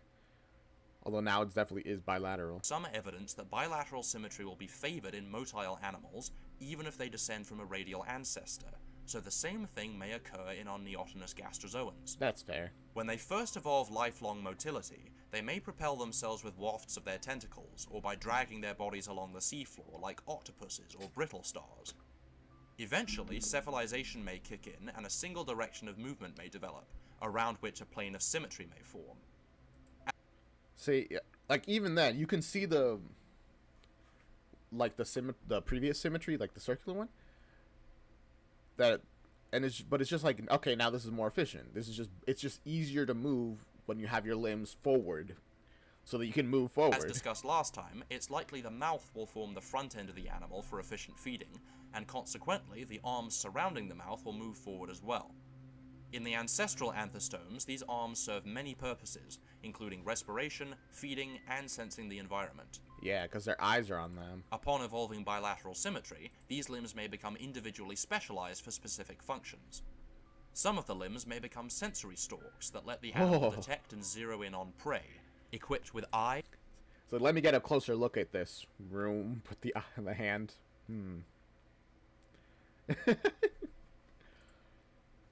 Hey, smiling guy.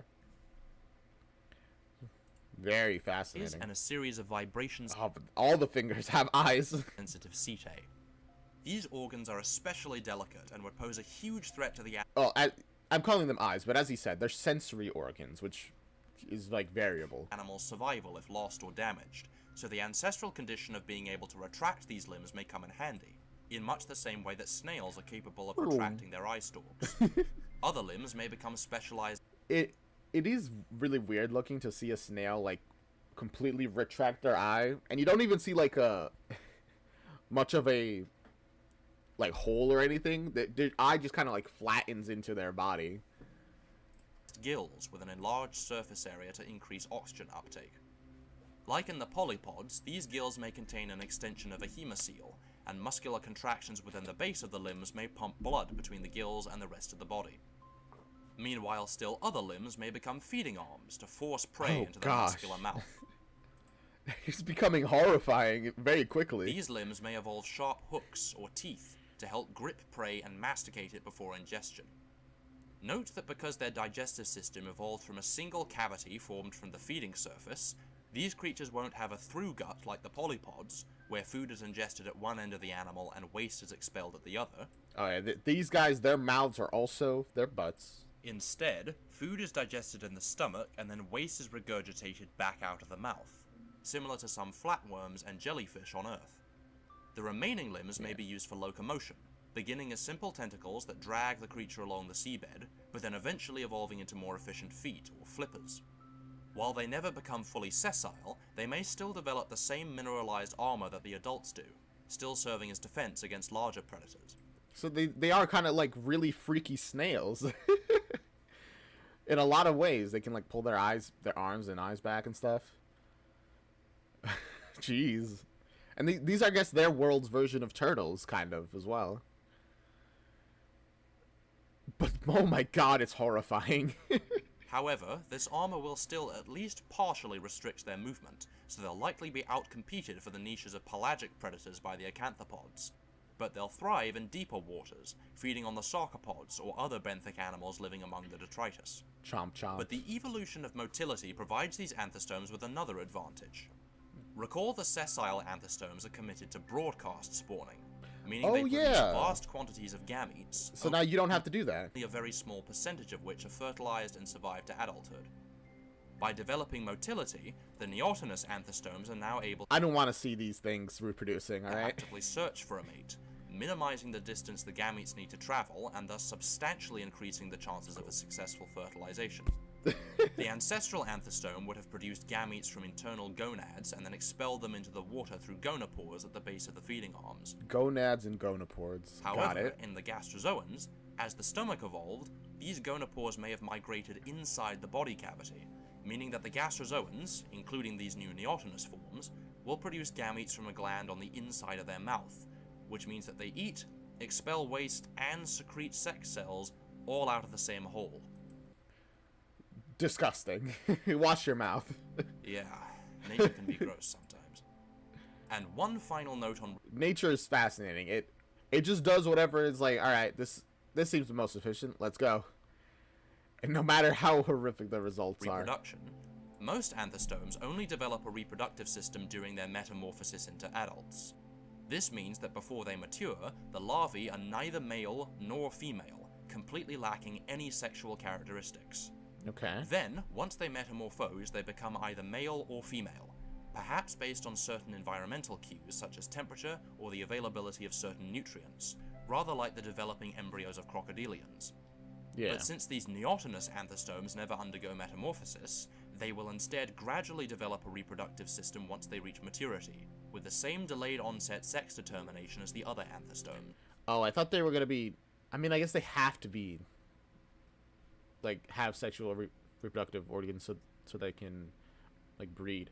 I thought that they were gonna develop some sort of other option.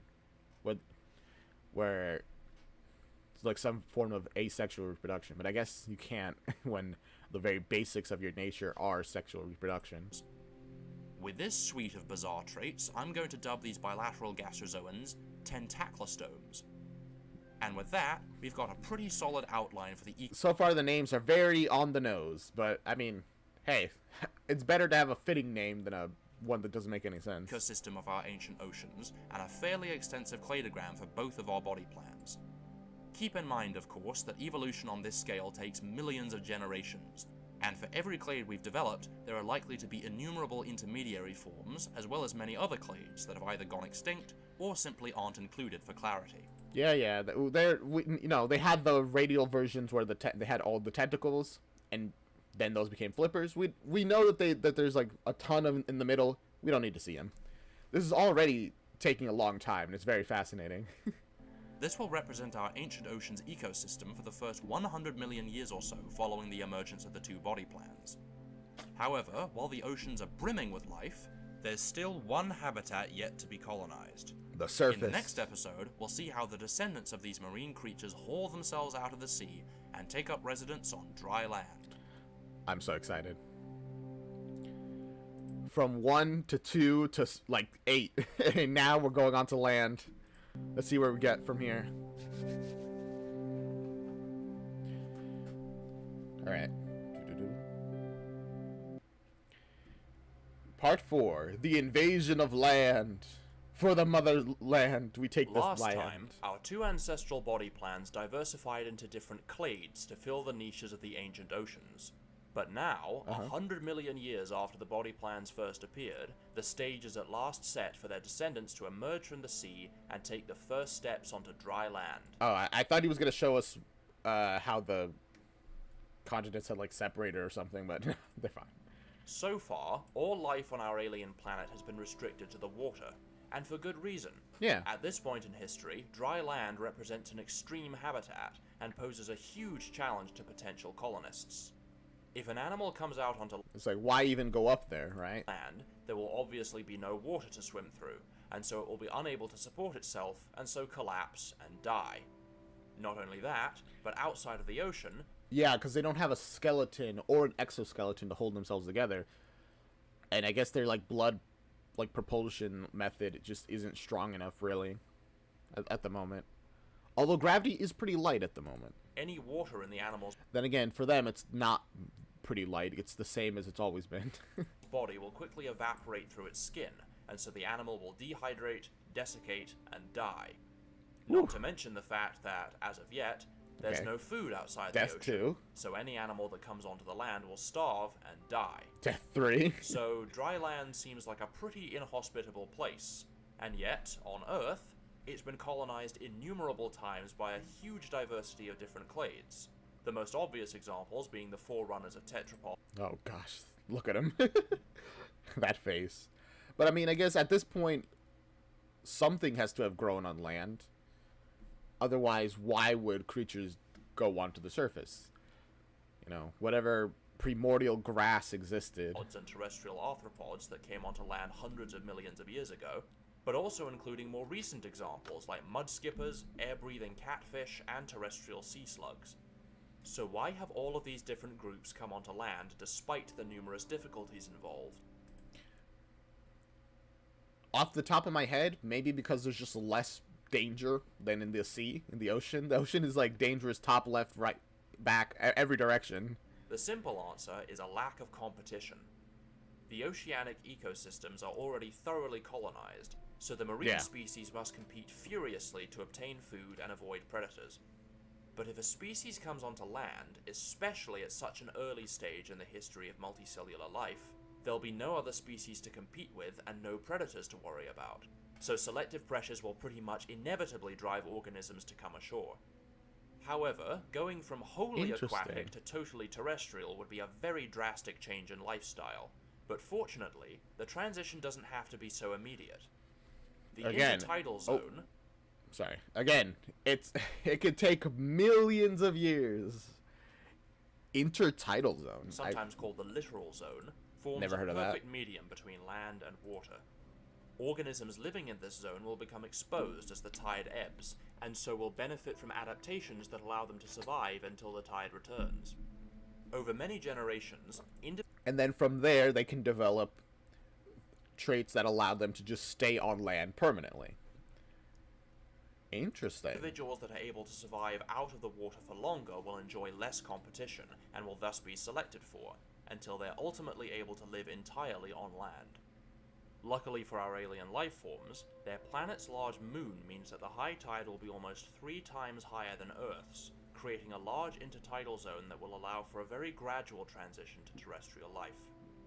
However, there's still no reason to go further than the high water mark if there's no food outside the sea.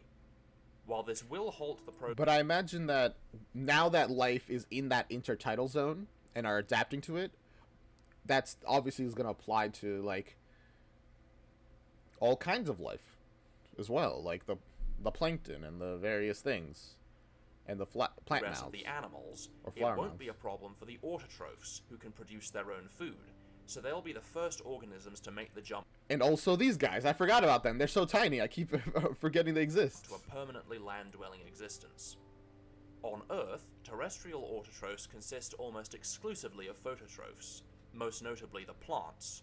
But on our alien planet, we also have chemotrophs that gain energy from oxidizing hydrogen sulfide. Yes. Up until now, I'm, like, so excited for the chemotrophs. I feel like they can be the weirdest of things, because we don't really have anything like that in our world. Assumed that these autotrophs have remained relatively simple and unspecialized, mostly existing as plankton or other basal organisms. Makes sense. But over the past few 100 million years, as the animals have been diversifying, the autotrophs will have been evolving as well. Perhaps one kingdom of chemotrophs evolves to cluster together to form colonies and ultimately become full-fledged multicellular life forms. Wait. Huh. Is this how the cell walls developed in these kind of creatures as well? Because it does kind of look like cell walls that are like unique to plants. The animals don't have. Cluster together to form colonies and ultimately become full-fledged multicellular life forms. Since hydrogen sulfide dissolves in water, these organisms can only carry out chemosynthesis when they're in contact with the atmosphere, and so they may form large rafts or mats that float on the ocean's surface. If some of these rafts specialize to live in the intertidal zone... I did not even consider that. Yeah, if it's because when it dissolves into water, it becomes something else. So, well, I'm sure they adapted a ton to absorb the one in the water. Well, I mean, it doesn't really become something else, but it does change things slightly. Just pure the sulfur chemical. Interesting. They'll be out of reach of many pelagic predators, such as the large filter-feeding acanthopods. At low tide, they'll be exposed to the atmosphere, allowing them to take in hydrogen sulfide, and at they're just kind of like seaweed right now, essentially. Tide, they'll take in water to stave off dehydration. As they evolve to become increasingly terrestrial, their outer membranes will thicken to better retain water. However, making the membrane waterproof will also make it harder for hydrogen sulfide to pass through it, so these organisms may evolve specialized pores or stomata that can be opened to take in hydrogen sulfide and closed to prevent water loss. Their skin opens and closes. Ugh. I mean, I know that's like really normal. Our pores pretty much do that whenever thinking about it. These stomata may connect to a layer of vascular tissue that transports the hydrogen sulfide to every cell in the organism. Also, recall that these organisms produce elemental sulfur as a byproduct of their chemosynthesis, so these stomata may secrete excess sulfur to prevent it from building up in their tissues. This means a coating of sulfur will gradually accumulate on their cuticles, and now we have a creature that breathes, which will get washed away as the tide comes in. When it comes to reproduction, these chemotrophs will need to tackle the usual problems faced by sessile organisms. Gosh, these are like barnacles, right? It's so weird to me that barnacles are like living creatures that just like attach themselves to like anything, including whales. Organisms. Their colonial ancestors may have reproduced asexually, perhaps by budding or fragmentation. If the terrestrial forms inherit this mode of reproduction, they'll be able to colonize unsettled areas of the shorelines very quickly. They'll spread. But at higher population densities, they may be incentivized to switch to sexual reproduction to increase genetic diversity and give them an edge over the competition. In such a case, they may grow gametangia, Yeah. Okay. So they'll spread really fast, and then once the population is really large, you know, slowly over millions of years, some will mutate slightly to, you know, again, as they're saying, something to produce gametes, so they can reproduce sexually. Which makes sense, because it's just, now that there's a ton of them, the ones that do it this way are just more easier. They're having an easier time. I feel like as I'm watching this, I'm becoming like less intelligent, even though I'm getting so much valuable information. It's mainly because I'm getting so absorbed into the series, and I'm like, man, that's so interesting. That's so cool. I feel like that's all I'm saying. That's so interesting. That's so cool. Which are then released into the air in huge quantities. And this is their versions of like a flower's like bud. Very similar to the broadcast spawning used by sessile marine creatures like the anthostomes. However, while in the water, gametes can drift among the currents more or less indefinitely, and so will have a considerable span of time to encounter other gametes, on land, without the density of water to keep them buoyant, the gametes won't remain airborne for long, and they'll only remain as long as the air has them. Once they reach the ground, they'll die very quickly. One way of alleviating this problem is to have fertilization take place within the gametangium itself. The male gametes are released immediately, while the female gametes are withheld until a male gamete lands on the gametangium. Is that how actual flowers, like, work? Where, like, the male spreads and then the female just, like, keeps their flower buds up? The two gametes then merge to form a spore, which is then dispersed and can immediately begin growing into a new organism once it lands. Or, I guess when it's spores, it's like mushrooms then. These will be some of the first ever terrestrial life forms, forming sulfur-coated carpets of lichen-like crust growing over the rocks and sand. Ooh. But as they begin to populate the coastlines... They are so gross looking. But yeah, now that, as I'm sure he's about to say, now that there's food to eat, all the sea creatures are like, well, we might as well dine. They'll pave the way for other colonists. Like the chemotrophs, the phototrophs will need to access the atmosphere in order to take in carbon dioxide, which dissolves in water, and so they'll mostly live near the water's surface. These organisms, though, gain energy from chemical reactions that occur between sunlight and the photosynthetic pigments in their cells. Oh, I guess we're not getting to the animals that are coming here yet. We'll get there later.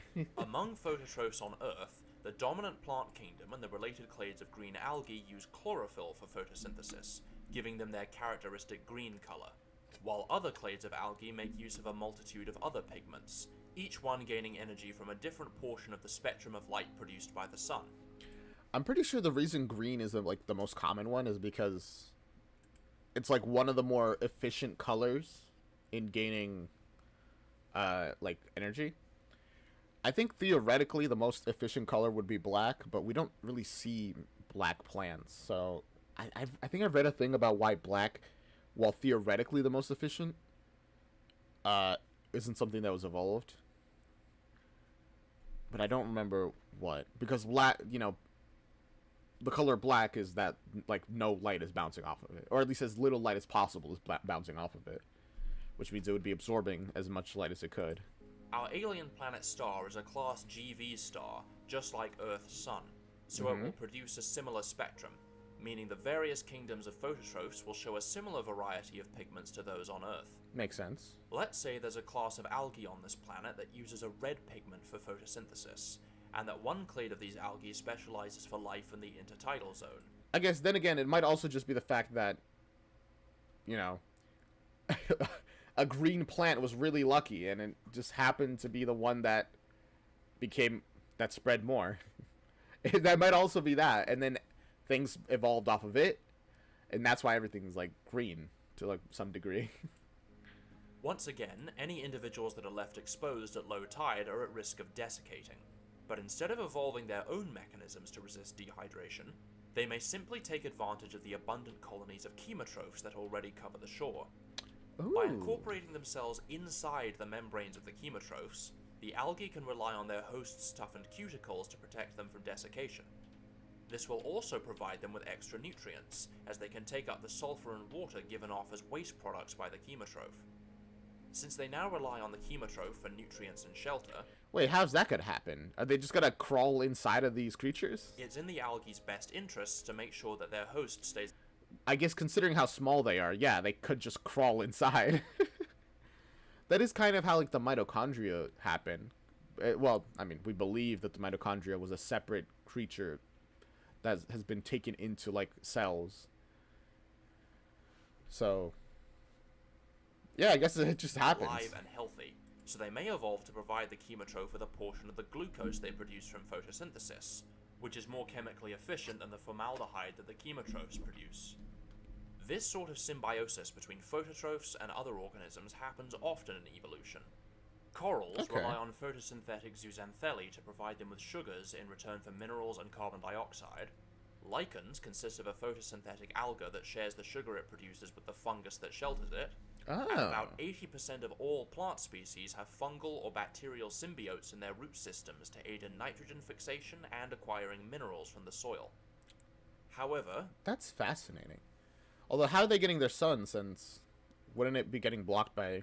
I guess if it's, like, see-through, even if it's, like, hard, I guess that could work. This partnership poses a difficulty when it comes to reproduction.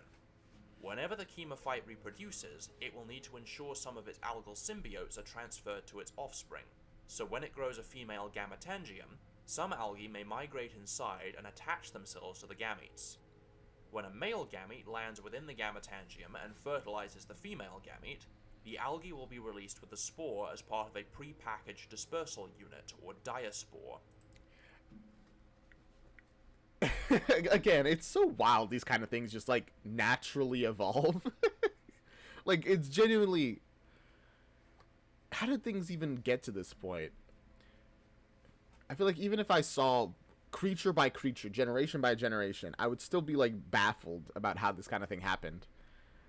But I guess it's not that... It's not... I mean, I'm not saying it's, like, a strange idea. Generally, like, when a mother...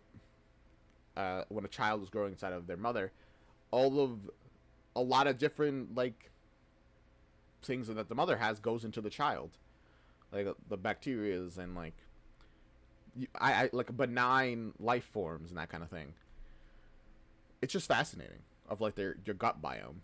And once the diaspore lands and the new plant begins growing, the algae will multiply asexually to fill the chemotroph's tissues. I'm going to dub these symbiotic organisms chemophytes. Although Chemical for simplicity, plants. I'll be referring to them informally as plants from now on, even though technically they're not plants in the strictest sense. And now this world has red plants that breathe off chemicals. The carbon dioxide these plants need for photosynthesis will be supplied by the respiration of animals and aerobic microorganisms, while the hydrogen sulfide for chemosynthesis is given off by organic decomposition and by sulfur-reducing microbes. As these plants proliferate, they'll cause the atmospheric proportions of these gases to steadily decline, and oxygen levels to rise. Oh. Once they become fully terrestrial, This world's gonna have a lot more oxygen then, soon. they may increase their structural complexity. To take up as much sunlight, carbon dioxide, and hydrogen sulfide as possible, they'll benefit from a large surface area, which, once again, in accordance with the square cube law, will favor a thin, flat shape, which is part of the reason to have the least amount of, internal space to maximize how much energy they're getting. So, which is what implies getting a bunch of leaves. why the leaves of plants on Earth are shaped the way they are. However, large leaves will also have a high air resistance, increasing their likelihood of being damaged by the wind. This can be mitigated by having spaces within or between the leaves for wind to pass through, which may take the form of a branching structure. For maximum... And this is why we don't have just one big leaf, essentially acting as a flag, just catching wind. exposure to sunlight, they may evolve stems or stalks that grow upwards towards the sun. The tallest plants will have the best access to light, and so an arms race will then ensue, with plants growing taller and taller. And now we're finally getting trees. Eventually evolving into forms that might be called trees. Since there are no... I wouldn't call these things trees, but I guess you could, theoretically. And the red is all at the top since, that's what absorbs the light, and the bottom doesn't need to absorb light, so it doesn't need to be red. Terrestrial herbivores as of yet, these trees may spread uninhibited across the landscape, forming vast forests of uninterrupted greenery. Or perhaps reddery, I suppose?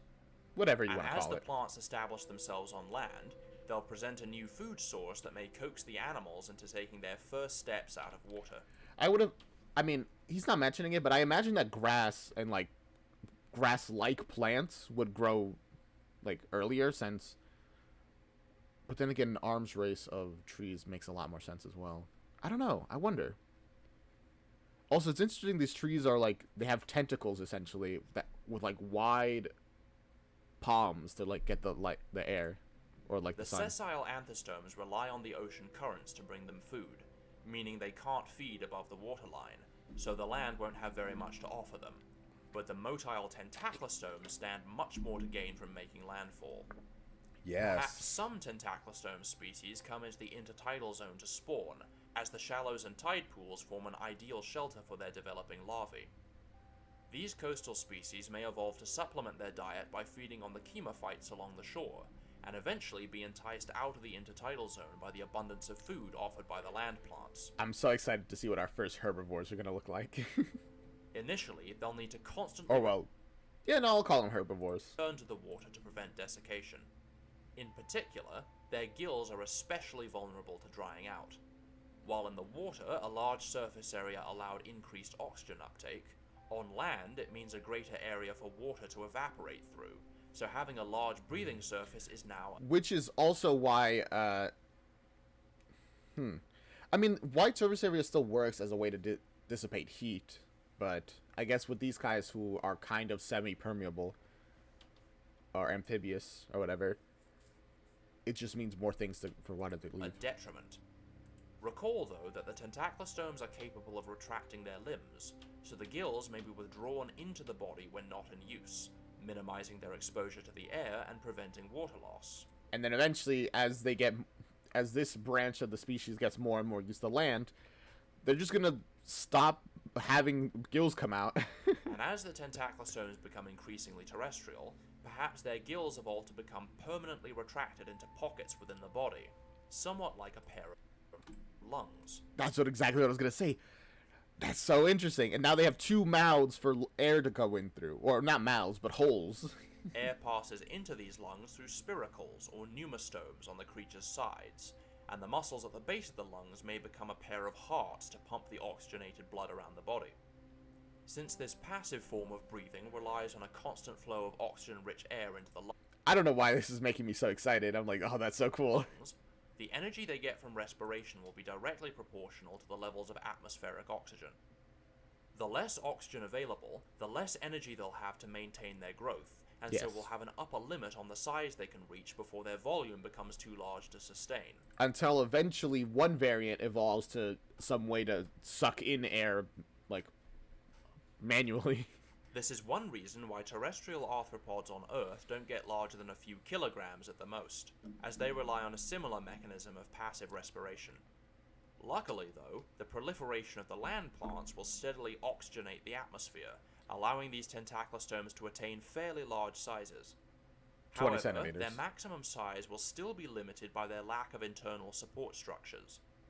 To help them locomote on land... Right, again, no bones. It's mostly just this hard shell out here and blood. Fins may lose their hydrodynamic specializations and evolve into simple feet made of pure muscle.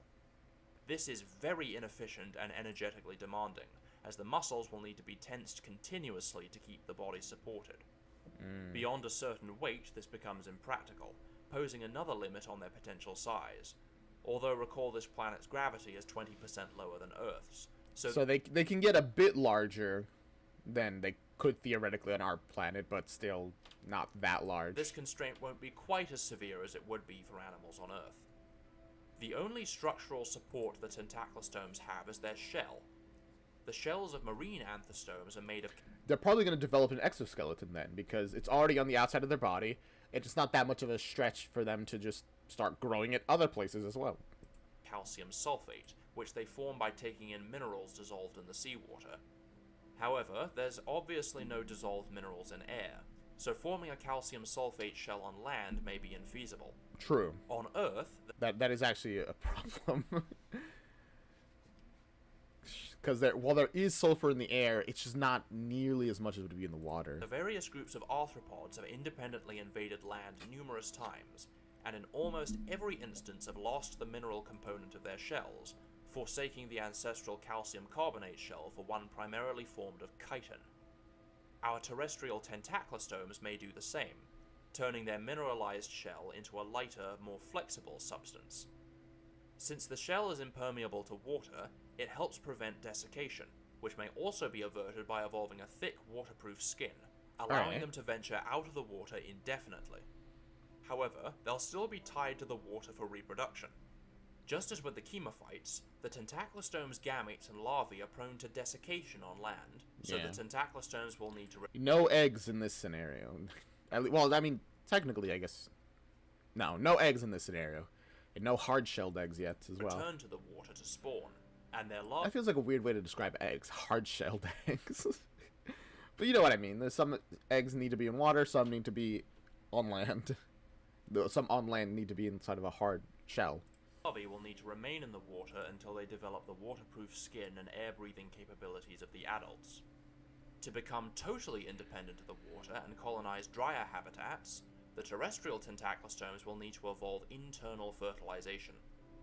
With this reproductive innovation... It's so...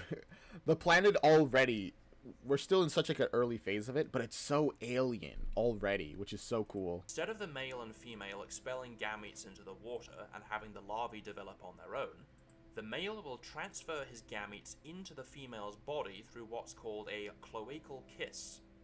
The female will then contain the fertilized eggs within an oviduct, where they'll develop a waterproof outer casing that allows them to be laid on land without desiccating. This will also dramatically increase reproductive efficiency, as while within the oviduct, the eggs will be protected from predation and adverse conditions until they reach a suitable stage of development. Note that this strategy closely mirrors the reproductive adaptations of the terrestrial chemophytes, which similarly carry out fertilization within the relative safety Which makes sense because they're going through similar evolutionary pressures. of the female gametangium. No longer reliant on the water to reproduce, these tentaclostomes may now push inland, undergoing further specializations for their new terrestrial habitats along the way.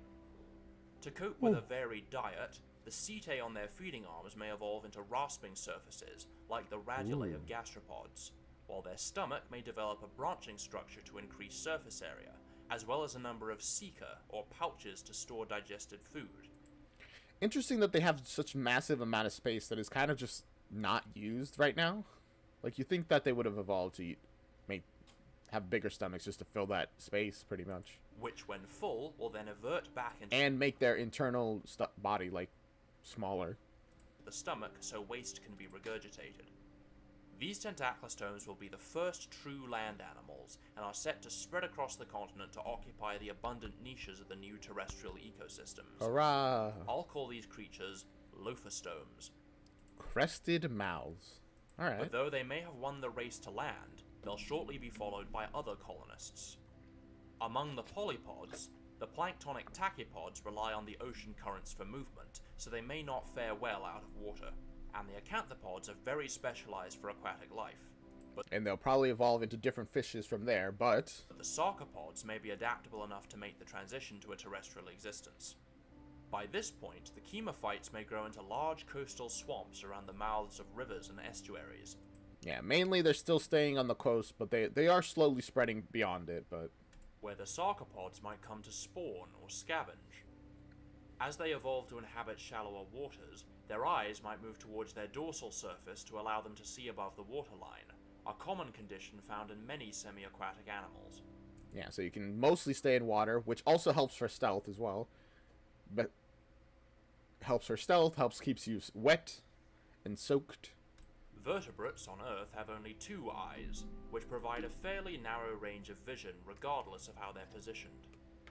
This may have contributed to the evolution of the neck, which allows for the head and the eyes attached to it to be aimed in different directions to take in visual information over a wider range.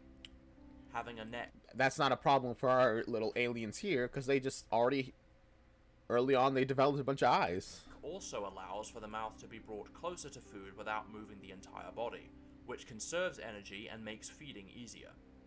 The sarcopods, on the other hand, have 6 eyes that I mean, they might still develop necks, if only just to extend their heads to eat grant stuff. a much greater field of vision without needing to be repositioned, and they have anterior limbs that can be used to reach for food and Oh, right. This is how they eat, so they don't actually need to do that at all. Never mind. toss it into the mouth, so evolving a neck may not be necessary. Instead of having a head distinct from the body, the sarcopods will have a somewhat head-like anterior tagma, or cephalothorax, and a posterior tagma, or abdomen. In these tidal swamps, coming onto land will present more opportunities for scavenging and predation, so some species of sarcopods may adopt an amphibious lifestyle. To stay out of water for longer, the sarcopods will need to Yeah, I imagine most will be, a decent amount will stay in that phase, and then the couple will evolve to take advantage of all the dry land out there. solve the same problems as the lophostomes, and so may converge on similar solutions, developing a tough waterproof integument and adapting their respiratory system for air breathing. The tough exterior is essentially just skin, right? Pretty much. Just something that holds liquids inside of it. Just like with the lophostomes, the sarcopod's large ventral gill surface will lose water very quickly when exposed to air, and so is likely to be internalized to prevent dehydration, forming a lung-like chamber. Unlike the lophostomes, however, the sarcopods may evolve a mechanism for actively pumping air into and out of this lung to increase respiratory efficiency. The aquatic sarcopods use the constant beating of their fifth pair of limbs, or pleopods. I'm wondering why they would develop ways of pumping air. Is it because inherently their gills already were in, like this, and they weren't like things that come out like the other person, so they essentially just have one very big lung that takes in air to continuously pass water over the gills for greater oxygen uptake. But in the terrestrial sarcopod, right, because they already have like a pumping mechanism. These limbs may also become internalized, where they may atrophy into a set of muscles that allow them to actively inhale and exhale, somewhat analogous to the diaphragm of Earth's vertebrates. Yes. This mechanism is much more efficient than simply letting the oxygen diffuse into the lung, as the lophostomes do, and so provides the body with extra energy, meaning the size constraint posed by the atmospheric oxygen levels won't be anywhere near as limiting. And it all really comes back to energy. Just as long as you have energy to do things, you can do more with those things. For full terrestrialization, they may also evolve internal fertilization like the lophostomes, with the gonopods assisting in the transfer of gametes from the male to the female. But instead of laying batches of eggs that are each individually protected by an outer shell, perhaps the female sarcopod protects the fertilized eggs from desiccation by containing them within a leathery sac formed from the lining of her oviduct. This egg sac, or ootheca, may contain dozens of developing young, and will serve as their first meal upon hatching. With these developments, the sarcopods are now able to leave the water behind for good, and specialize for life on land. The sarcopods are, in a sense, already pre-adapted to terrestrial locomotion thanks to their hydrostatic skeleton, which lends their body a degree of support. However, beyond a certain size, hydrostatic pressure alone won't be enough to keep them from collapsing. Yeah, because you just need, there's too much pressure needed at a certain point for your body to hold together. And why even get to that point when you just be smaller? So, I mean, from an evolutionary perspective. And the legs will buckle under the increased weight. One way of dealing with this is to stiffen the limb by evolving permanently inflexible components, so that the limb won't deform as easily and therefore won't need as much muscle power to maintain rigidity. Yes. This may begin as So how are you going to do it? filaments of stiffened muscle fibers within the walking legs, which will include the limbs evolved from the 4th, 6th, 7th, and 8th segments. These fibers may then become reinforced with layers of a hardened polymer, becoming a structure similar to the bones of Earth's vertebrates. Is that how bones evolve? Just like some of our muscles stiffened and then through the generations things just grew around them to become bones? That's fascinating. I was wondering how we were going to get to bones, if we ever were. Vertebrates, although having evolved along very different lines. Vertebrate bones evolved prior to the invasion of land, really, and mineralized. And here, they're not mineralized. It's just like muscle, stiff muscle that purely exists to be solid. The legs will have several joints to allow them to articulate, while longitudinal muscles around the margins of the hemocoel may ossify to form a limb girdle. I wonder if that makes their muscles better or worse than, their bones better or worse than our bones in some way. Which the leg muscles will be anchored. Once the capability to produce this bone-like polymer has evolved, it may get co-opted for other purposes, namely protecting the internal organs. Arguably, the most important part of the body to protect is the brain and the sensory organs, so it's likely a brain case or skull plate may evolve, along with other deposits of bone around the cephalothorax, as well as along the lateral nerve cords that serve as the equivalent of the spinal cord. Yeah, because once you can make bones, it's just a matter of evolving bones in the right, like mutating bones in the right places that give you an advantage. Because just having a harder head pretty much means that a thing could land on your head, from like a tree falling, and you won't die. While the same happens to one that does, and they'll die. Which means like you get to reproduce and they don't. Although I'm sure that a ton of like really valuable evolutionary traits evolved throughout history, and they just, even though they were technically more useful and better than other stuff, by pure chance, the creature that evolved them died, and without getting to reproduce. This skeleton, as well as their efficient respiratory systems, will allow these sarcopods to grow to considerable sizes. By the time the sarcopods come onto land, the lophostomes will have already occupied the majority of the available niches, but the sarcopod's size advantage will give them access to megafaunal niches that the lophostomes are excluded from. To further specialize for attaining large sizes, they'll need to evolve a more efficient cardiovascular system, as extra weight puts more pressure on circulation. The hemocoel used to function as both the hydrostatic skeleton and the circulatory system. And now it doesn't need to be the skeleton, since there is an actual skeleton in its place. But now that the role of structural support is taken up by a true endoskeleton, the hemocoel can now evolve into a closed circulatory system, in which blood is moved continuously through a series of vessels to ensure a constant flow of oxygen to every cell in the body. The ancestral polypod pumped blood through the hemocoel by contracting rings of muscle within each of its segments. But as these terrestrial sarcopods grow larger, the contractive muscles within the abdomen may fuse into a single dedicated heart.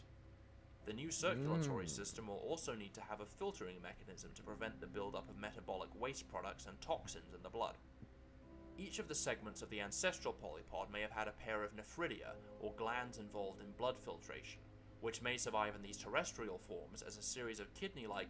I didn't mention that before, but I guess going into every specific detail of of an animal when it doesn't really matter, I guess, is a waste of time, so we might as well go into it now, later. Within the abdomen. Their digestive system may also undergo some changes as well. The simple gastrointestinal tract of the ancestral polypod may develop a foregut or gizzard within the cephalothorax, lined with rasping teeth or plates to grind down swallowed food. That's what a gizzard is?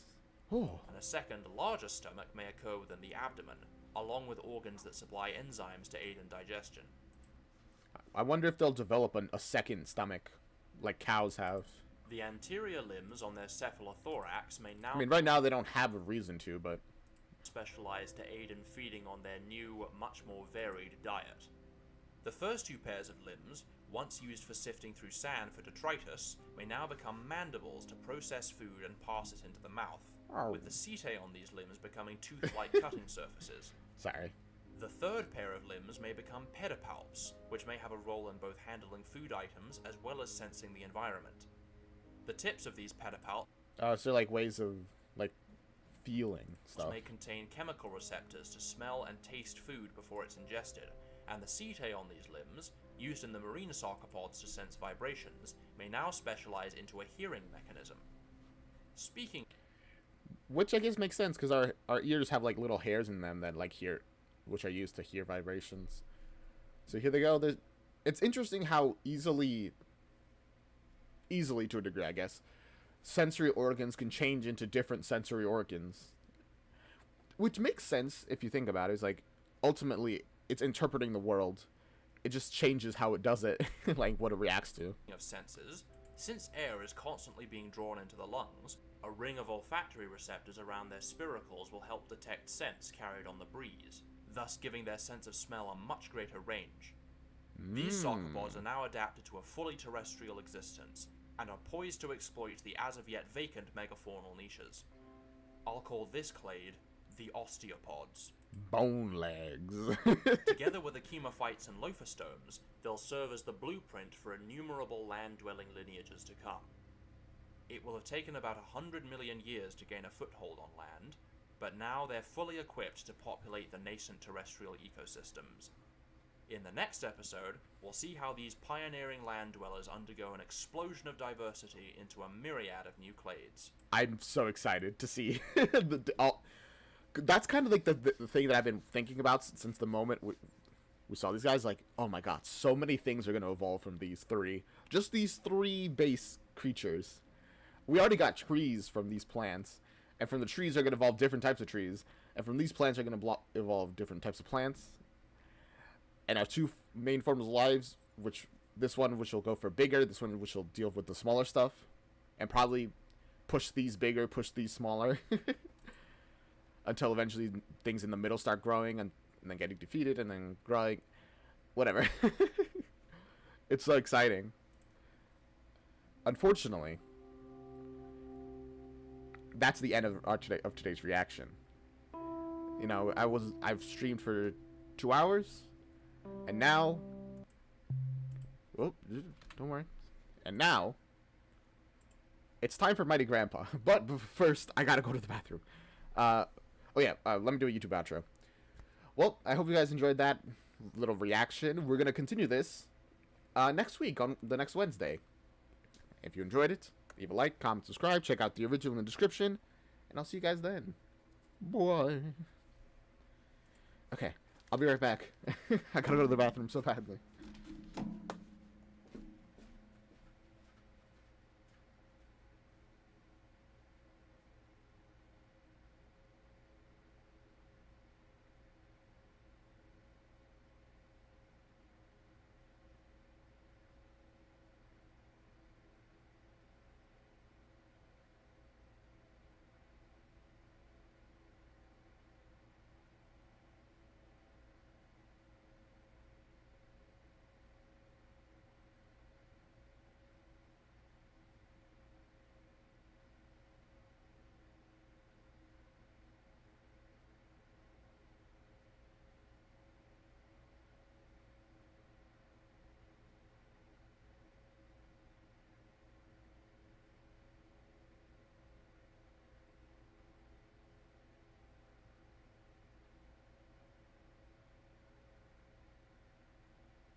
Whew, I am back. Oh man, that was such a great little series. I'm so glad I got introduced to that. I will definitely be checking out more of that next Wednesday. I kind of was thinking that we might be able to finish it like today, but I didn't realize how long it was. Or at least, well, I mean, if I didn't talk, I probably could have finished it today, but then that wouldn't really be much of a reaction, would it?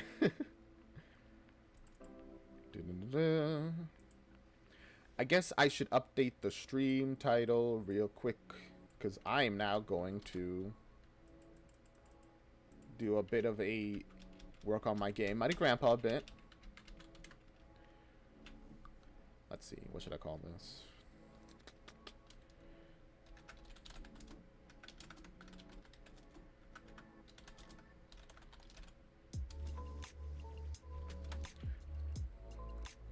I always usually call it Making a Game in Unreal. Let's see, what's a snappy title?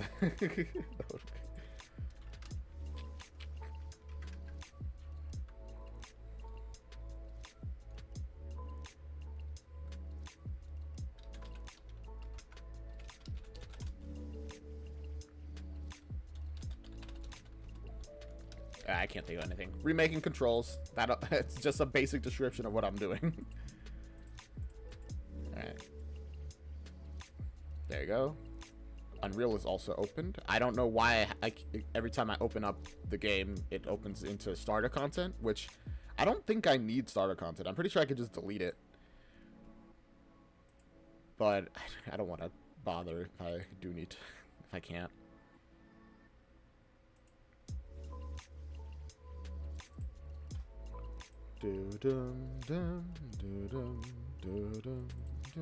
Sorry.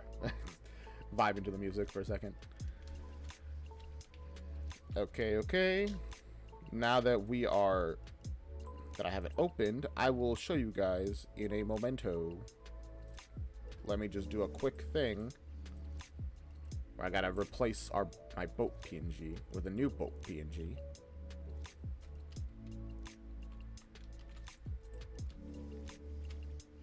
Did it work? I can't really tell, to be honest with you.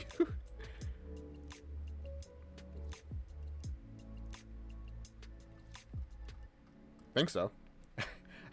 I can't tell because I can't zoom into the screen. Oh man. Whatever. You guys get to can watch me struggle. All right. Here's the new boat. It looks like the old boat, but if you may notice, the textures are fine now. Huzzah! Yay! Now I have to learn how to figure out how to like refresh the textures here.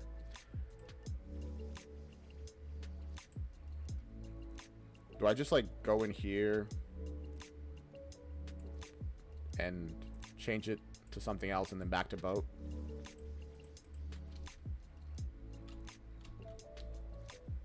Honestly, I think that actually worked.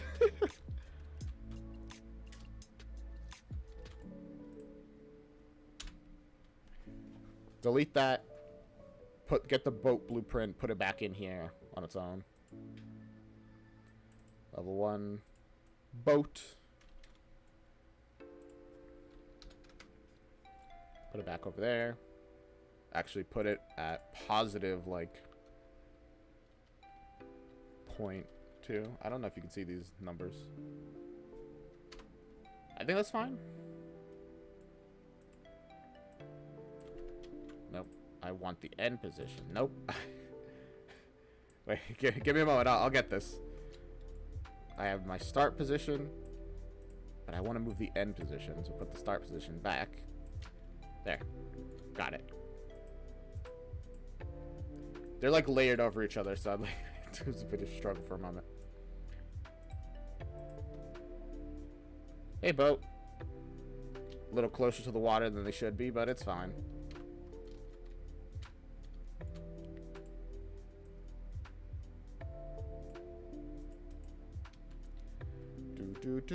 Hello, boat, once again. Howdy do. I was also trying to figure out why the game, like, when I'm playing it, the textures just don't look as clear as I know that they are, you know? Oh, sorry. So there's this weird thing. I, like, can't click through the boat for some reason. I don't really know why. Hey there, Wally. Runs over. He's trying. Anyway, I'm not going to waste all my time there. We have a couple things I wanted to do. So we have Mighty Grandpa here. Oh, I made the dash, by the way. It works, which is pretty cool. Then you get to this part over here where it's impossible to dash through, mainly because of all the sharks. So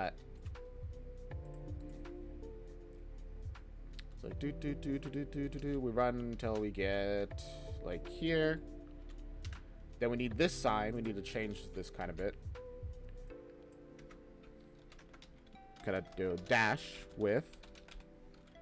I wrote sash, not dash, but you guys couldn't see it, so why did I say it and reveal it? Right now I don't have a dash animation.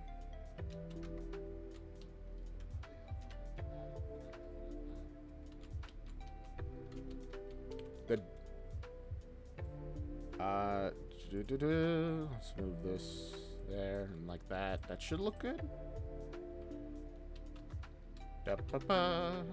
Ouch. Dash with, and then instead of saying WASD, it'll... Honestly, I could just edit it right now and make like my version of WASD instead of just have like a shift button. But I don't want to waste my time on that right now. So we have the dash. Now there's another thing I want to fix. So control is crouch, which I'm gonna be honest with you is so weird. It'd probably just be better to link it to down, right? The issue is that down is how you ground slam. But also, I don't know. Actually, wait. I thought there was an issue where you can ground slam on the ground, but you can't. You can only do it in the air, which is intentional. Okay. I don't know what... Huh.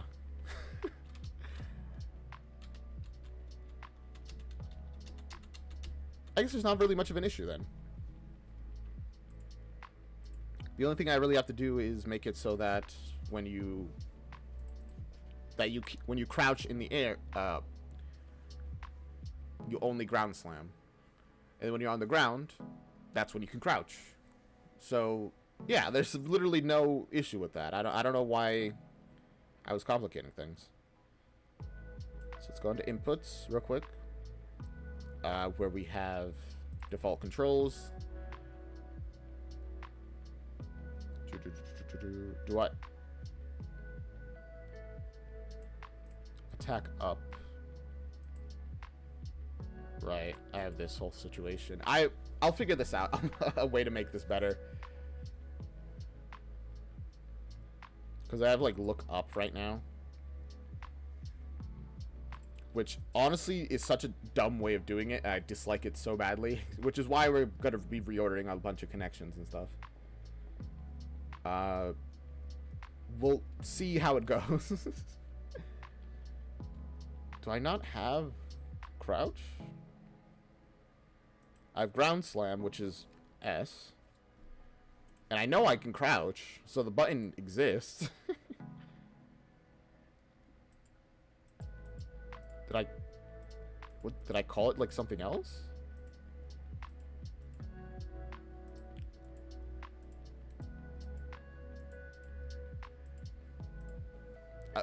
Wait, huh? Oh, wait. I think I got it. I think I understand the issue. Did I, instead of making it in, like, the inputs, did I just, like, bind it to shift on its own? I think that might have been the issue.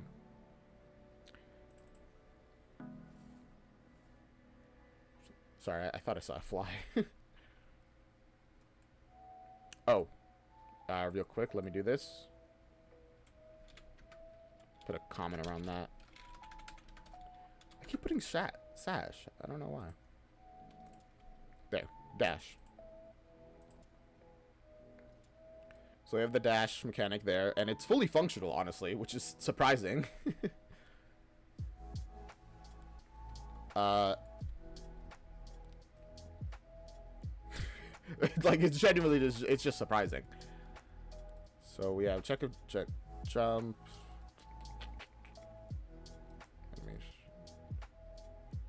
Where is...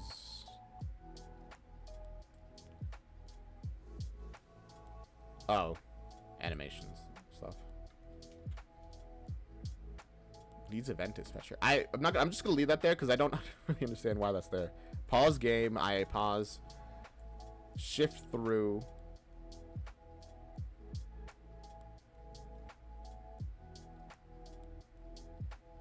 Shift through. For each loop with break. Oh, wait. I remember that. I think I know exactly what that is. That's like a way of like going upstairs kind of thing. What is it? We have like things that you can stand on, like platforms. Yeah, platform giant, like this thing. Where it'll... I mean, actually, let me take this over here. But does that work on shift? I thought that worked on...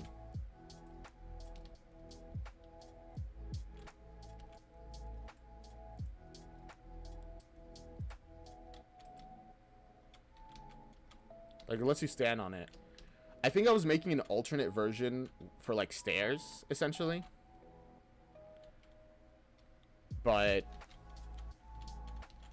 Oh, I think I needed a way for you to get down these things.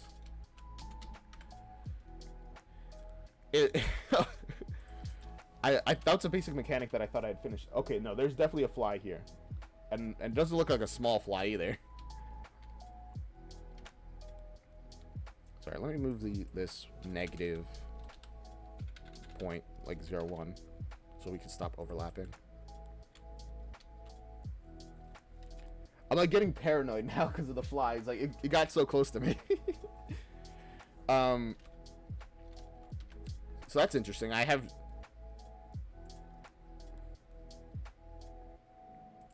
start go through.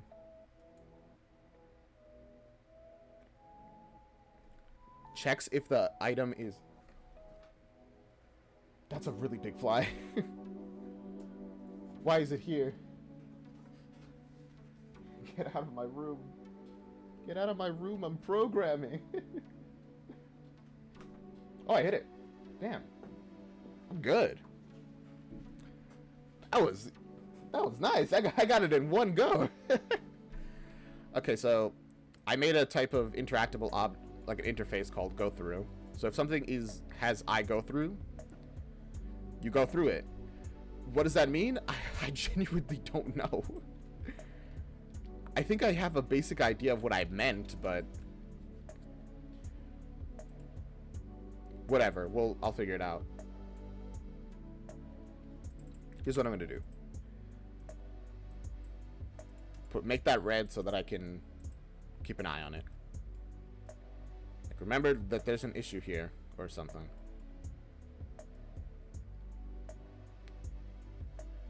It was some similar thing to interact, where I interact with something and it does this essentially. Uppercut damage is still in progress. Attack up is a thing. Oh, continue uppercut while hitting enemy. I'm finding so much code.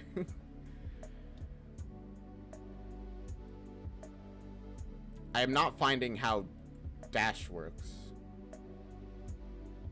Yeah, see, IA dash exists, so why could I not find the inputs for it? Am I just blind? Wait, am I looking for IA dash? Here it is. No, I'm looking for crouch. What am I talking about? Sorry, I got confused there. So there's dash. Where is crouch? Can I find? Yeah, okay, I was right. Crouch exists, but it is... What? Yeah, it's not an input action, even though it says input action. Don't worry about it.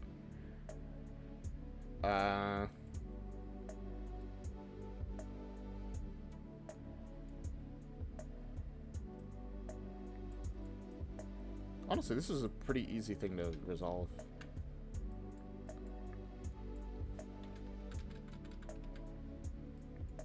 Do this, and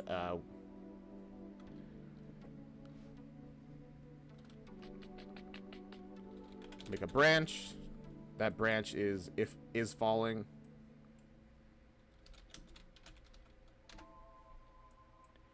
If this is true, do nothing. If it is false, then you get to move forward. And I mean, I guess we might as well put a thing here as well.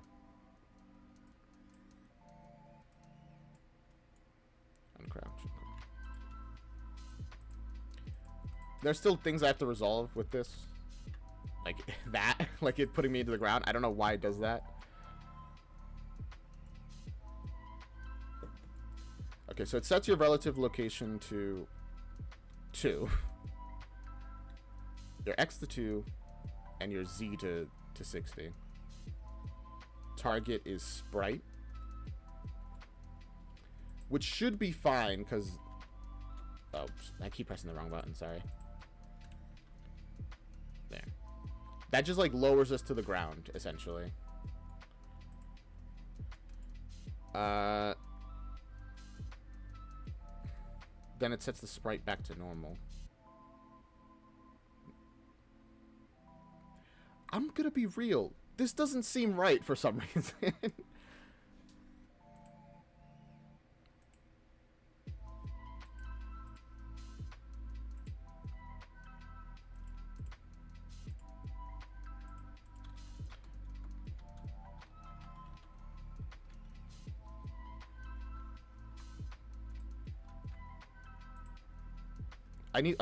I need a way for him to hold crouch while I am, like...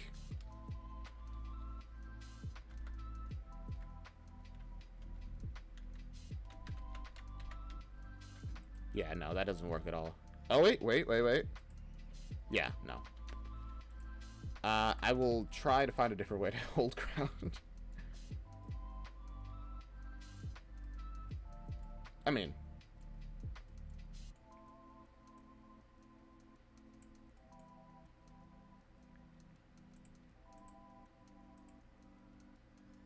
There. Now we can pop out, look at our collision. Huh. I think my collision did shrink, which is good. But it's impossible for me to really tell. Oh, well, I guess it's not impossible. I'm exaggerating. Yeah, it did shrink. Okay. That confirms it. So, it is kind of working as it's intended to. I just don't really understand how it's working. Oh, wait, no. Crouch height is... You can find that here, can't you? Yeah. Crouch half height. So, let's look at your capsule component. What's your half height? 126? Okay. So our crouch essentially needs to be half of that. So 126 divided by 2. I have no idea. I'm not the best at math, shockingly. Actually, it wasn't that far off. It's just 62.5 technically. And our crouch walk speed is like...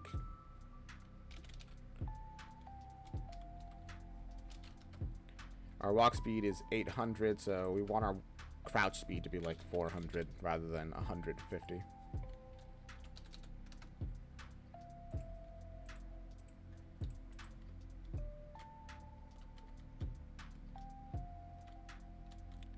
For some reason... Oh, whoa, I get it. I understand. So, like, we're setting our sprite lower, and then we're just not setting it high enough again. So once you let go of it, your Z has to become, like...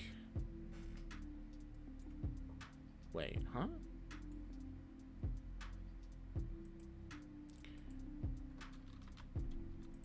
So we're setting our sprite location to 60 right now. And then we're setting it to 6? Why? I mean, I put it to 0. That doesn't... I don't feel like that's going to change much. Yeah. Where is your sprite location? 67.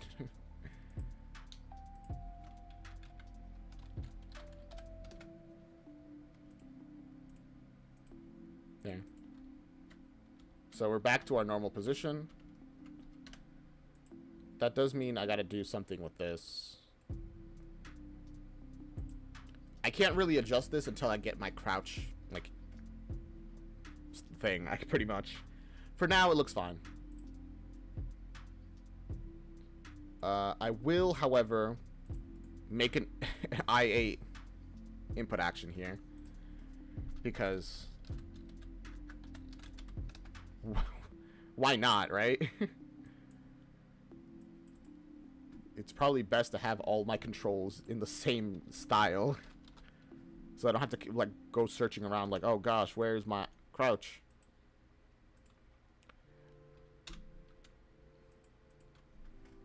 So there.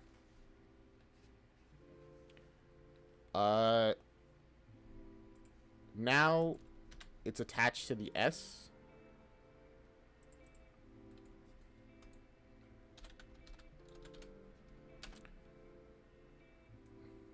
We have our enhanced input action IA crouch.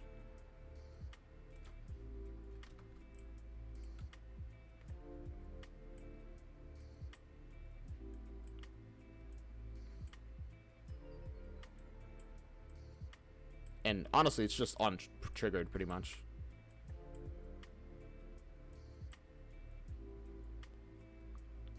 Oh, wait.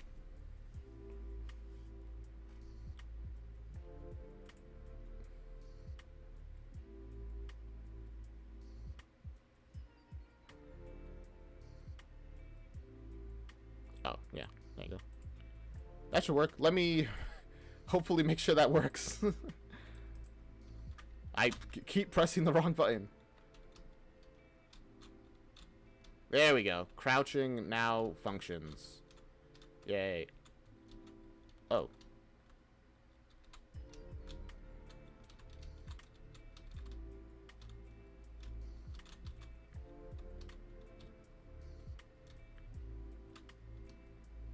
If you crouch and then fall... Okay.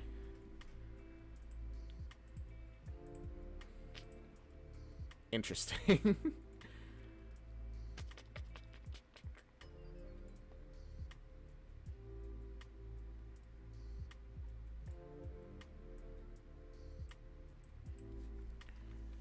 I could kind of just fix that by doing this, right? Because technically, I can just leave that as constantly... Oh, every time you stop pressing this, you stop crouching. I guess. So if you do this and... So no matter... Oh, what? You can go through these things now. You know what? I kind of felt like you could before, but I... Wait. Why does this only sometimes work?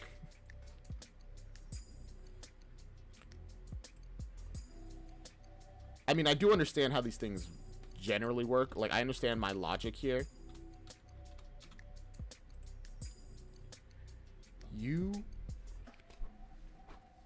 It's back again. Or if there's a second fly, but I think it's back. This... I'm so angry.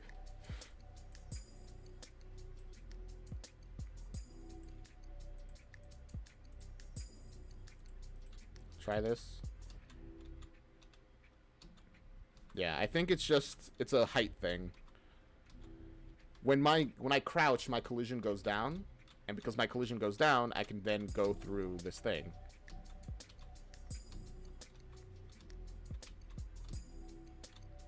And also, when I'm doing this, I just go right through it. Which is cool, but also might be an issue, actually.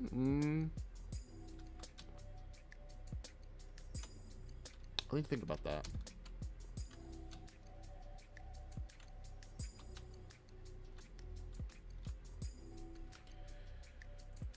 Whatever, it's fine for now.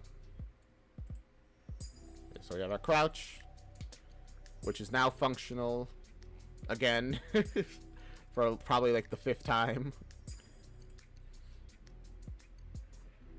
We have our movement, got all our attacks. Let's see, what do we need to work on next? Run through here, go through there, blah blah blah. Punch that shark in its face. Dash with, and then I'll show you like a shift button. Huh, birds.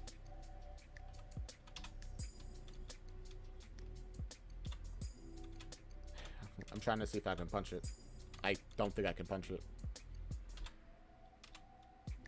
I'm like slowly getting closer. Nope, but it hit me.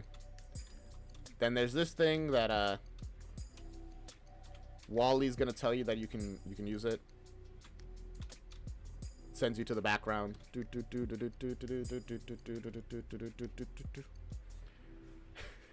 Is it weird that I'm actually kind of getting used to Wally's like goofy movements?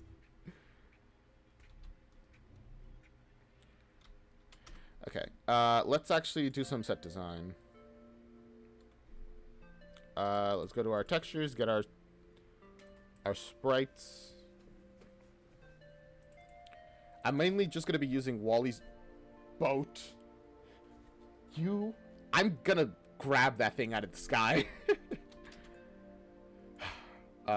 Anyway. Where was I? Right. I'll copy this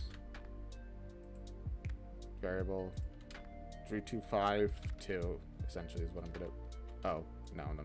Just 325. 324.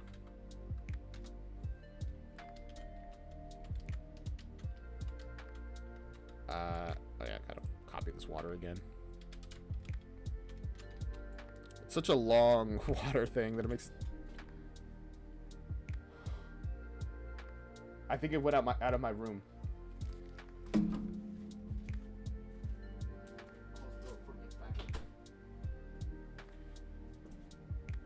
Whew, that was. I'm gonna hunt that fly down after this. Where was I? Right. So got this boat, got this water.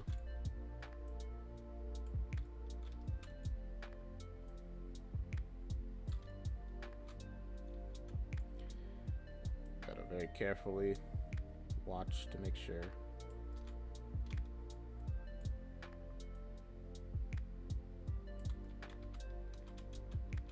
All right, it's not quite a line, but it's almost there. There, that should be it.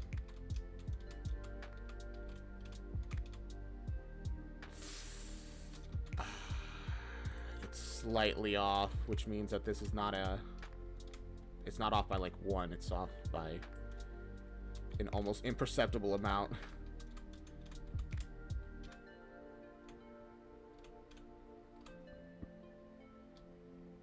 Looks good enough, I'll take it. Anyway, here's this boat. It's not. We're probably gonna get more boats that aren't just Wally's boat, but this one will work for now. 180. Oh, sorry. There.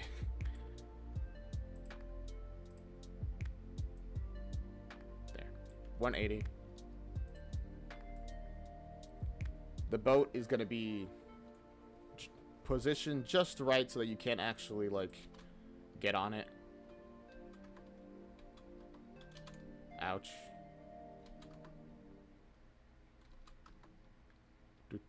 Ow. Over here.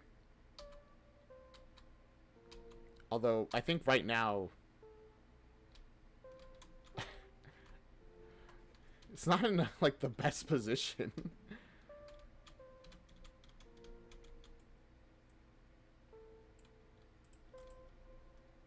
That should be better. I think so. Hope so. Whoops. Sorry, I did not pay attention to that.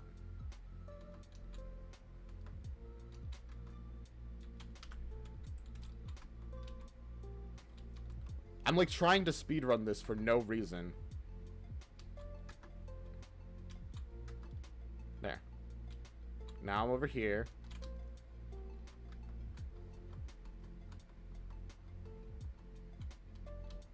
This boat. Can't jump on it. Womp womp. Unfortunate.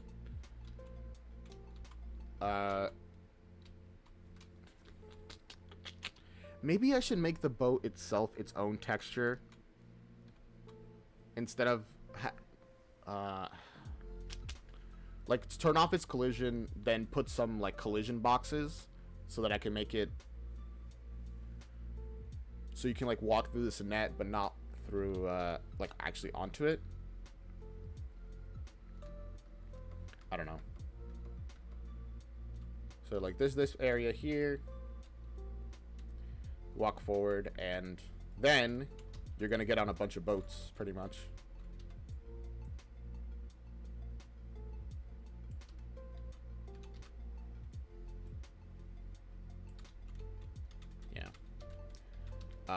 How are you going to get on this one when you couldn't get on the other one? Well, that is simple. Cube, squares, boxes. My goodness. If I can find them. Did I apply Paper 2D settings to these? No.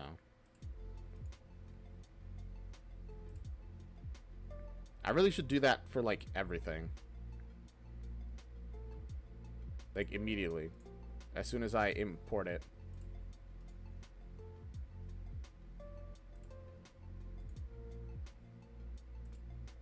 But, I guess, knowledge for the future. I think I already did it for these, but... yeah, because they're, like, super clear. Anyways.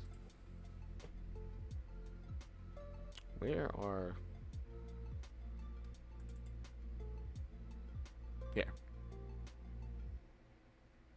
I got my temp sprites. Form of a box. There's gonna be like a crate, like a couple crates you can jump up that are gonna be like here.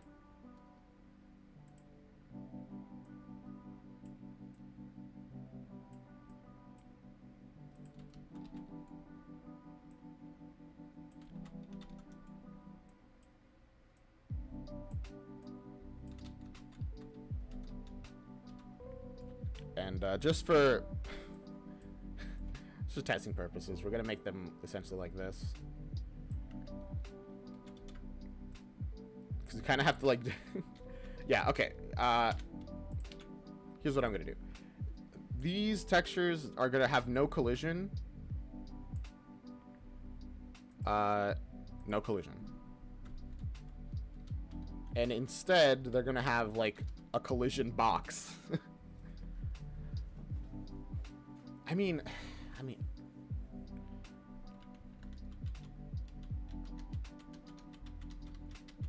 I might as well just make a blueprint, since I'm gonna make a bunch of these.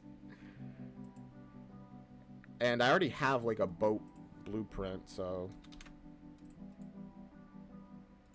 let's rename this one to Wally's boat, and then this one will just be boat.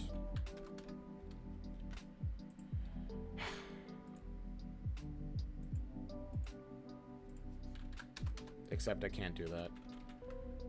Generic boat.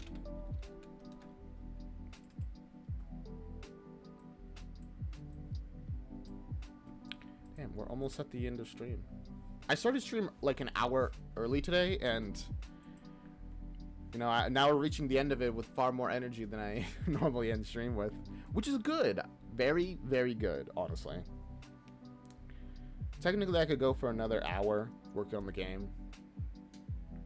You know, have 2 hours of my reacts and then 2 hours of gaming.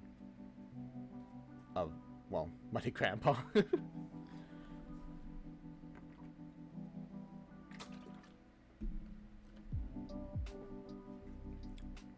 I don't know.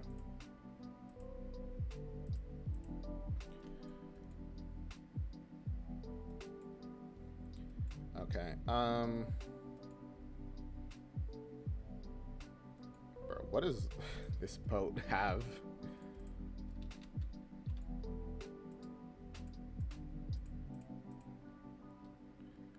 First off, let's touch Wally's boat and modify it a little bit. I have this, like, platform here, but I kind of want more than that now that I'm looking at it. So, sorry, do this. And then, you know, just as, I feel like that's a pretty nice way of doing it.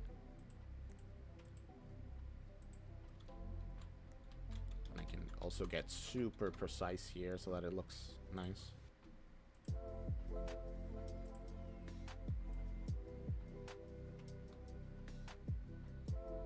There. Easy. I mean, it technically doesn't have to reach the bottom, but I mean, there's no real reason not to make it reach the bottom.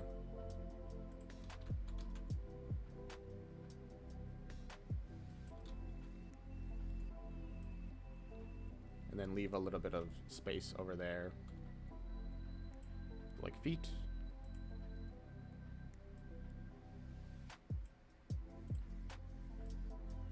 There. And honestly, I could... Oh, wait, that was generic boat. Ah, whatever, it's fine. In fact, I can literally just copy all this stuff over to Wally's boat.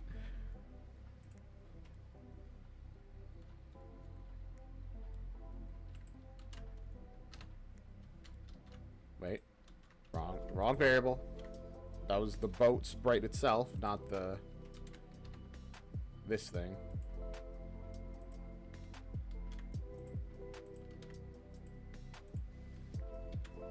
I don't know if there's a way to copy all of them immediately, but either way, I'm doing it this way. That perfect angle. I could be your angle or your devial. Where did that...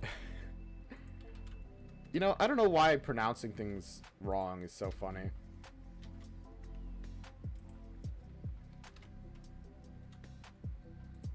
Forty-two 1 8.5. Oh, this didn't get copied up.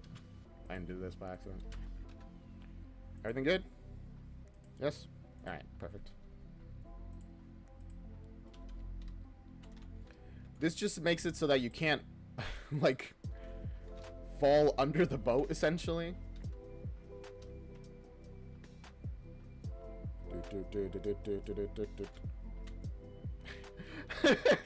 You just eventually stop running if you just keep going in strike conditions. Like, what are you even doing, man?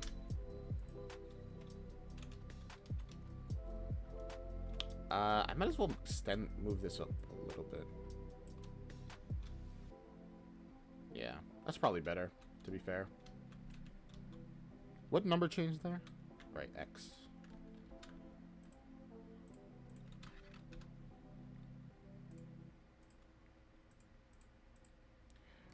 This is a pretty minor thing, but the next section is going to be like a bunch of boats, so I want ways for us to deal with them.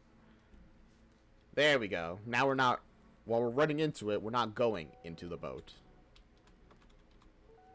Get on it without too much issue.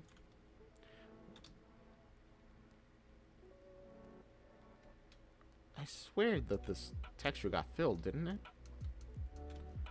Why is there still holes in it? Is this not the new texture? Whatever, I'll figure it out. Hey, Wally, what's up? Get moving. Get schmoving. Ouch. Gosh, I keep... It's like I don't know how to play my own game. Ouch. Hey, guys. Excuse me.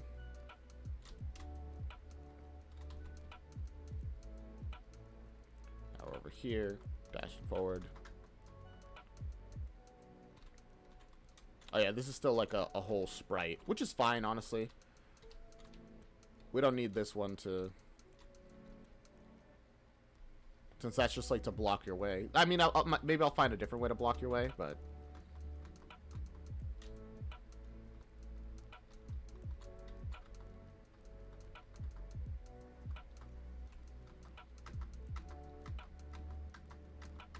I don't know, I feel like my dash solution isn't working. It just doesn't feel right. Bro, why am I... Oh, I think these are all in like the wrong area. Oh, right, the bird's over here. I forgot. So you get over here. You get onto one of these generic boats, which are like the other boats, but they don't have They don't move.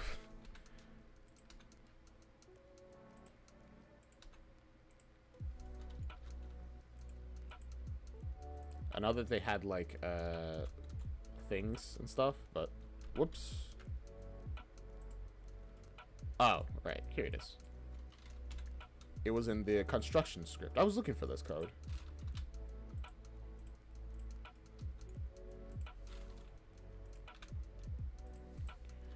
Mainly, these boats just have to exist. And the one thing I will change about them is that I'm going to make this a variable, their source sprite. So on event begin play, set sprite to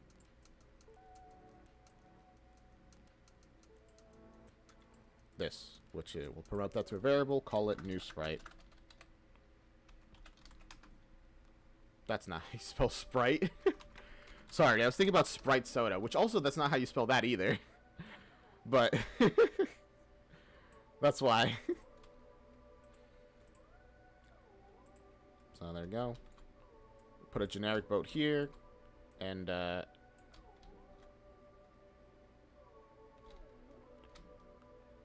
why is this boat over here so small? Is the pure sprite like that small?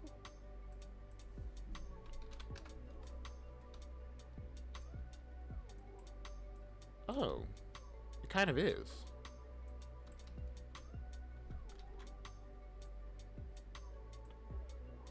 Even now, like, I doubled it and it's still smaller than... Why is it so small? Why is his big boat so big, actually? That might be a better question.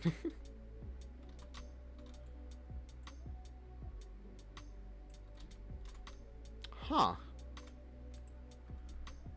Well, I mean, I could just find out. Yeah, the boat sprite is set to 2.5 over here. Oh, okay.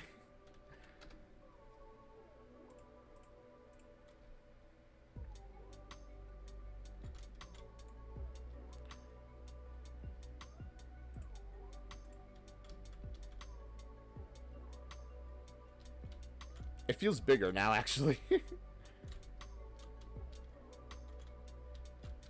Wait, did I change Wally's boat? No, I changed the generic boats. Let's change Wally's because that's the one I get to see immediately. I'll fix that in a moment, don't worry.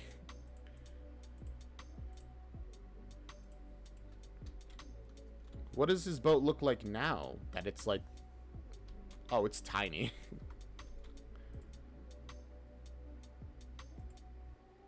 Sorry, I gotta find, like, the right size for this.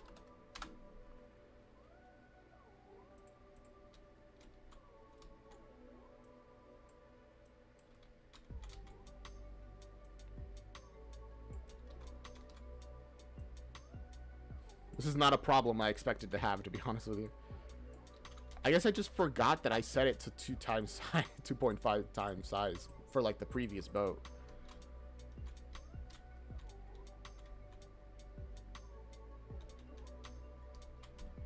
Honestly, that size for the boat is better, I think.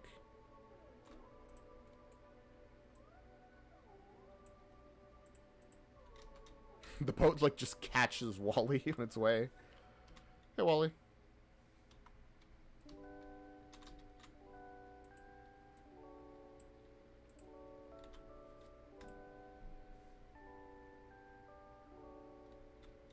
Oh gosh, you trapped me in the the boat.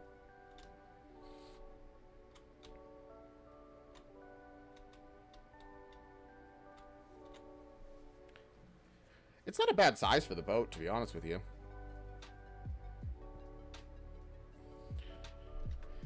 Make it slightly larger so this space looks like a space you can actually stand inside of.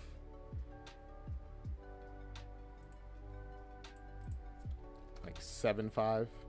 This is still much smaller than it was before at 2.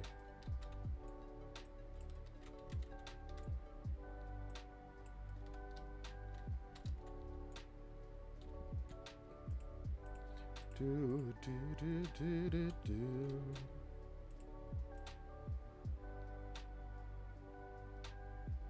The life raft has to be slightly above water. Ouch, gosh, I'm trapped again.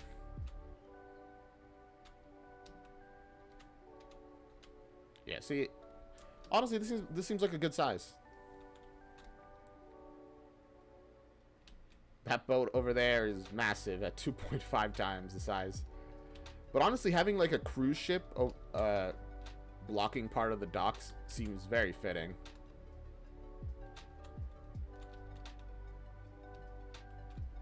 What am I standing on? Oh, I'm staying on the boat.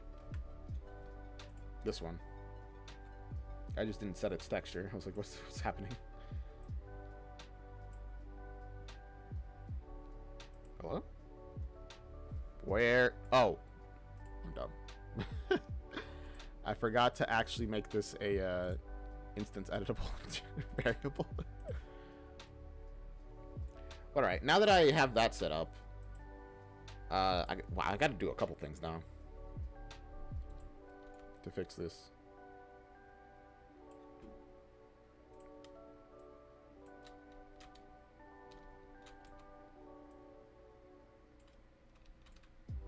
Make it slightly bigger, because yeah. There we go.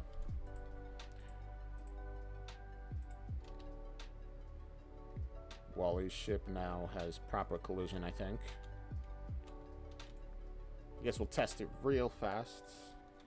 We're going slightly over on stream, but that's fine. Yeah, no.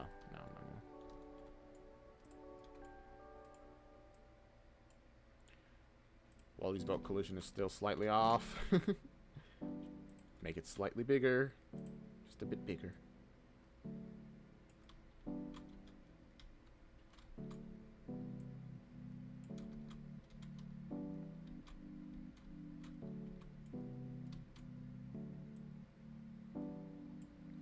Slightly smaller as well.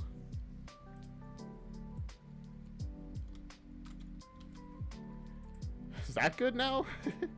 I honestly don't know. I feel like I got it perfect before, and now I'm just like... Yeah, no, it's still not quite there. I don't...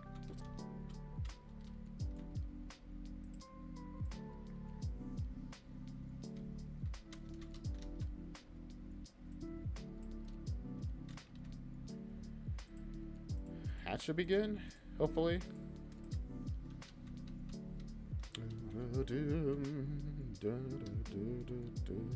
There, perfect. I'm happy with that.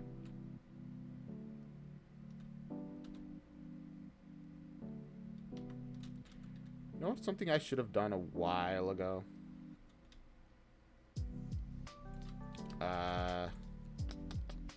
Let's see if I can find this. I don't have a single thing called box, death, kill.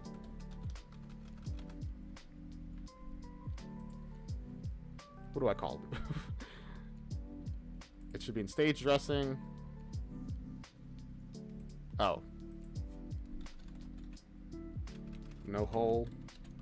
No bottomless. Tragic, tragic.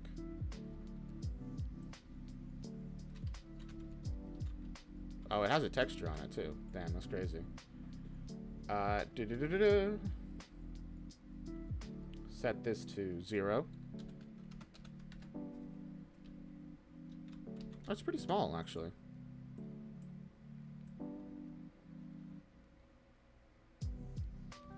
Set this, its scale to like 1,000. No, that's... Oh, no, that's big enough.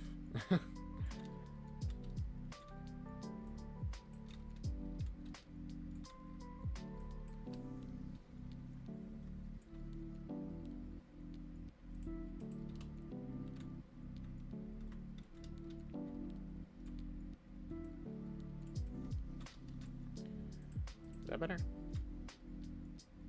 Yeah, I think that's good.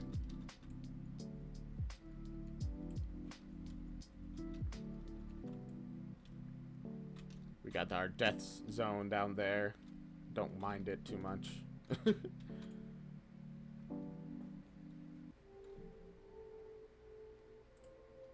I put it hidden in game, does it still work? Yeah, it still works. Perfect. There's our death zone, so if you fall, you just die instead of continually falling into the void like you would before. This boat over here, its size is 2. I'll leave it as that. This boat is just the normal 1 size, which honestly I'm pretty happy with, because these are like a bunch of boats that you're gonna have to jump from, fight enemies on, that kind of thing. Although I will need to make it that... actually, never mind. It's not an issue. I was going to say, like, you know, have to, like, resize these things a bunch. But I can literally just change the size per instance of it. So it's, like, it's genuinely not a problem at all.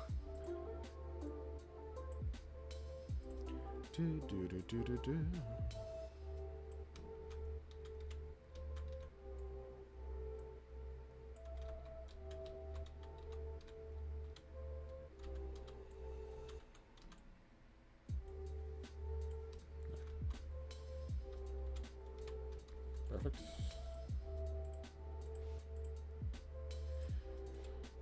So let's get through here. The harbor is actually looking like a little bit like a harbor now, which is nice. You know, there are boats. Don't mind all the destroyed stuff. It's okay. It's pretty chill. Right, I forgot to actually set your texture now.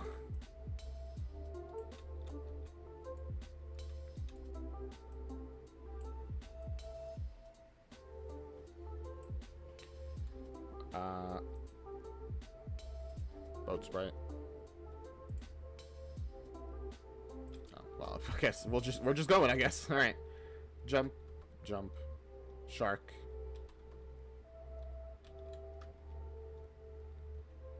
By the way, we've been doing all this without like the background music at all.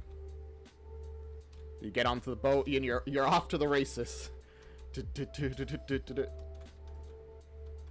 Although maybe for this boat, I should make it that all the stuff are in the background instead of the foreground for you.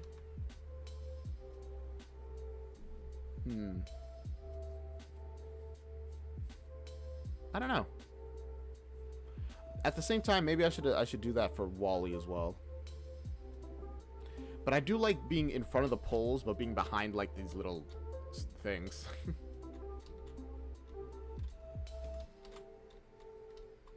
Like these entrances into like the cabin stuff or whatever. Oh, and one of these boats would be so cool to hide like a... Like if you press down on one of them, you can actually go into them. That would be so sick. Okay. We've gone a little bit over on time, but I feel like... It's weird. I feel like I've done a lot and not a lot at all at the same time. I didn't work nearly as much on inputs as I said I would. Though now crouch is a thing, and it works right. But, whatever. That's fine. Next time, we'll just do more. But, anyways, I guess I'll bring us back over to the screen. And... yeah, that's stream. That's the day. It's what we do. Stretch a little bit. I hope you guys enjoyed that. I had a pretty good time. I liked watching Alien Biospheres. I honestly like working on Mighty Grandpa. And now, I will see you guys next time. Tomorrow, we're going to be continuing our reaction to Into the Woods. I think we're going to finish it tomorrow. We might go a little over time just to finish it, but yeah.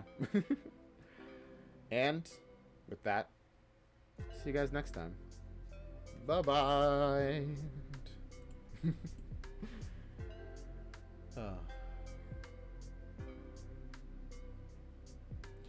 This is the outro song.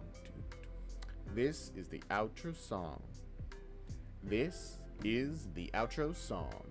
This is the outro song. Outro, outro song. Outro, outro song. Outro, outro song. Outro, outro song. Bye, bye, bye, bye, bye. Bye, bye, bye, bye, bye. You guys like that? A little bit of a more chill version. Bye.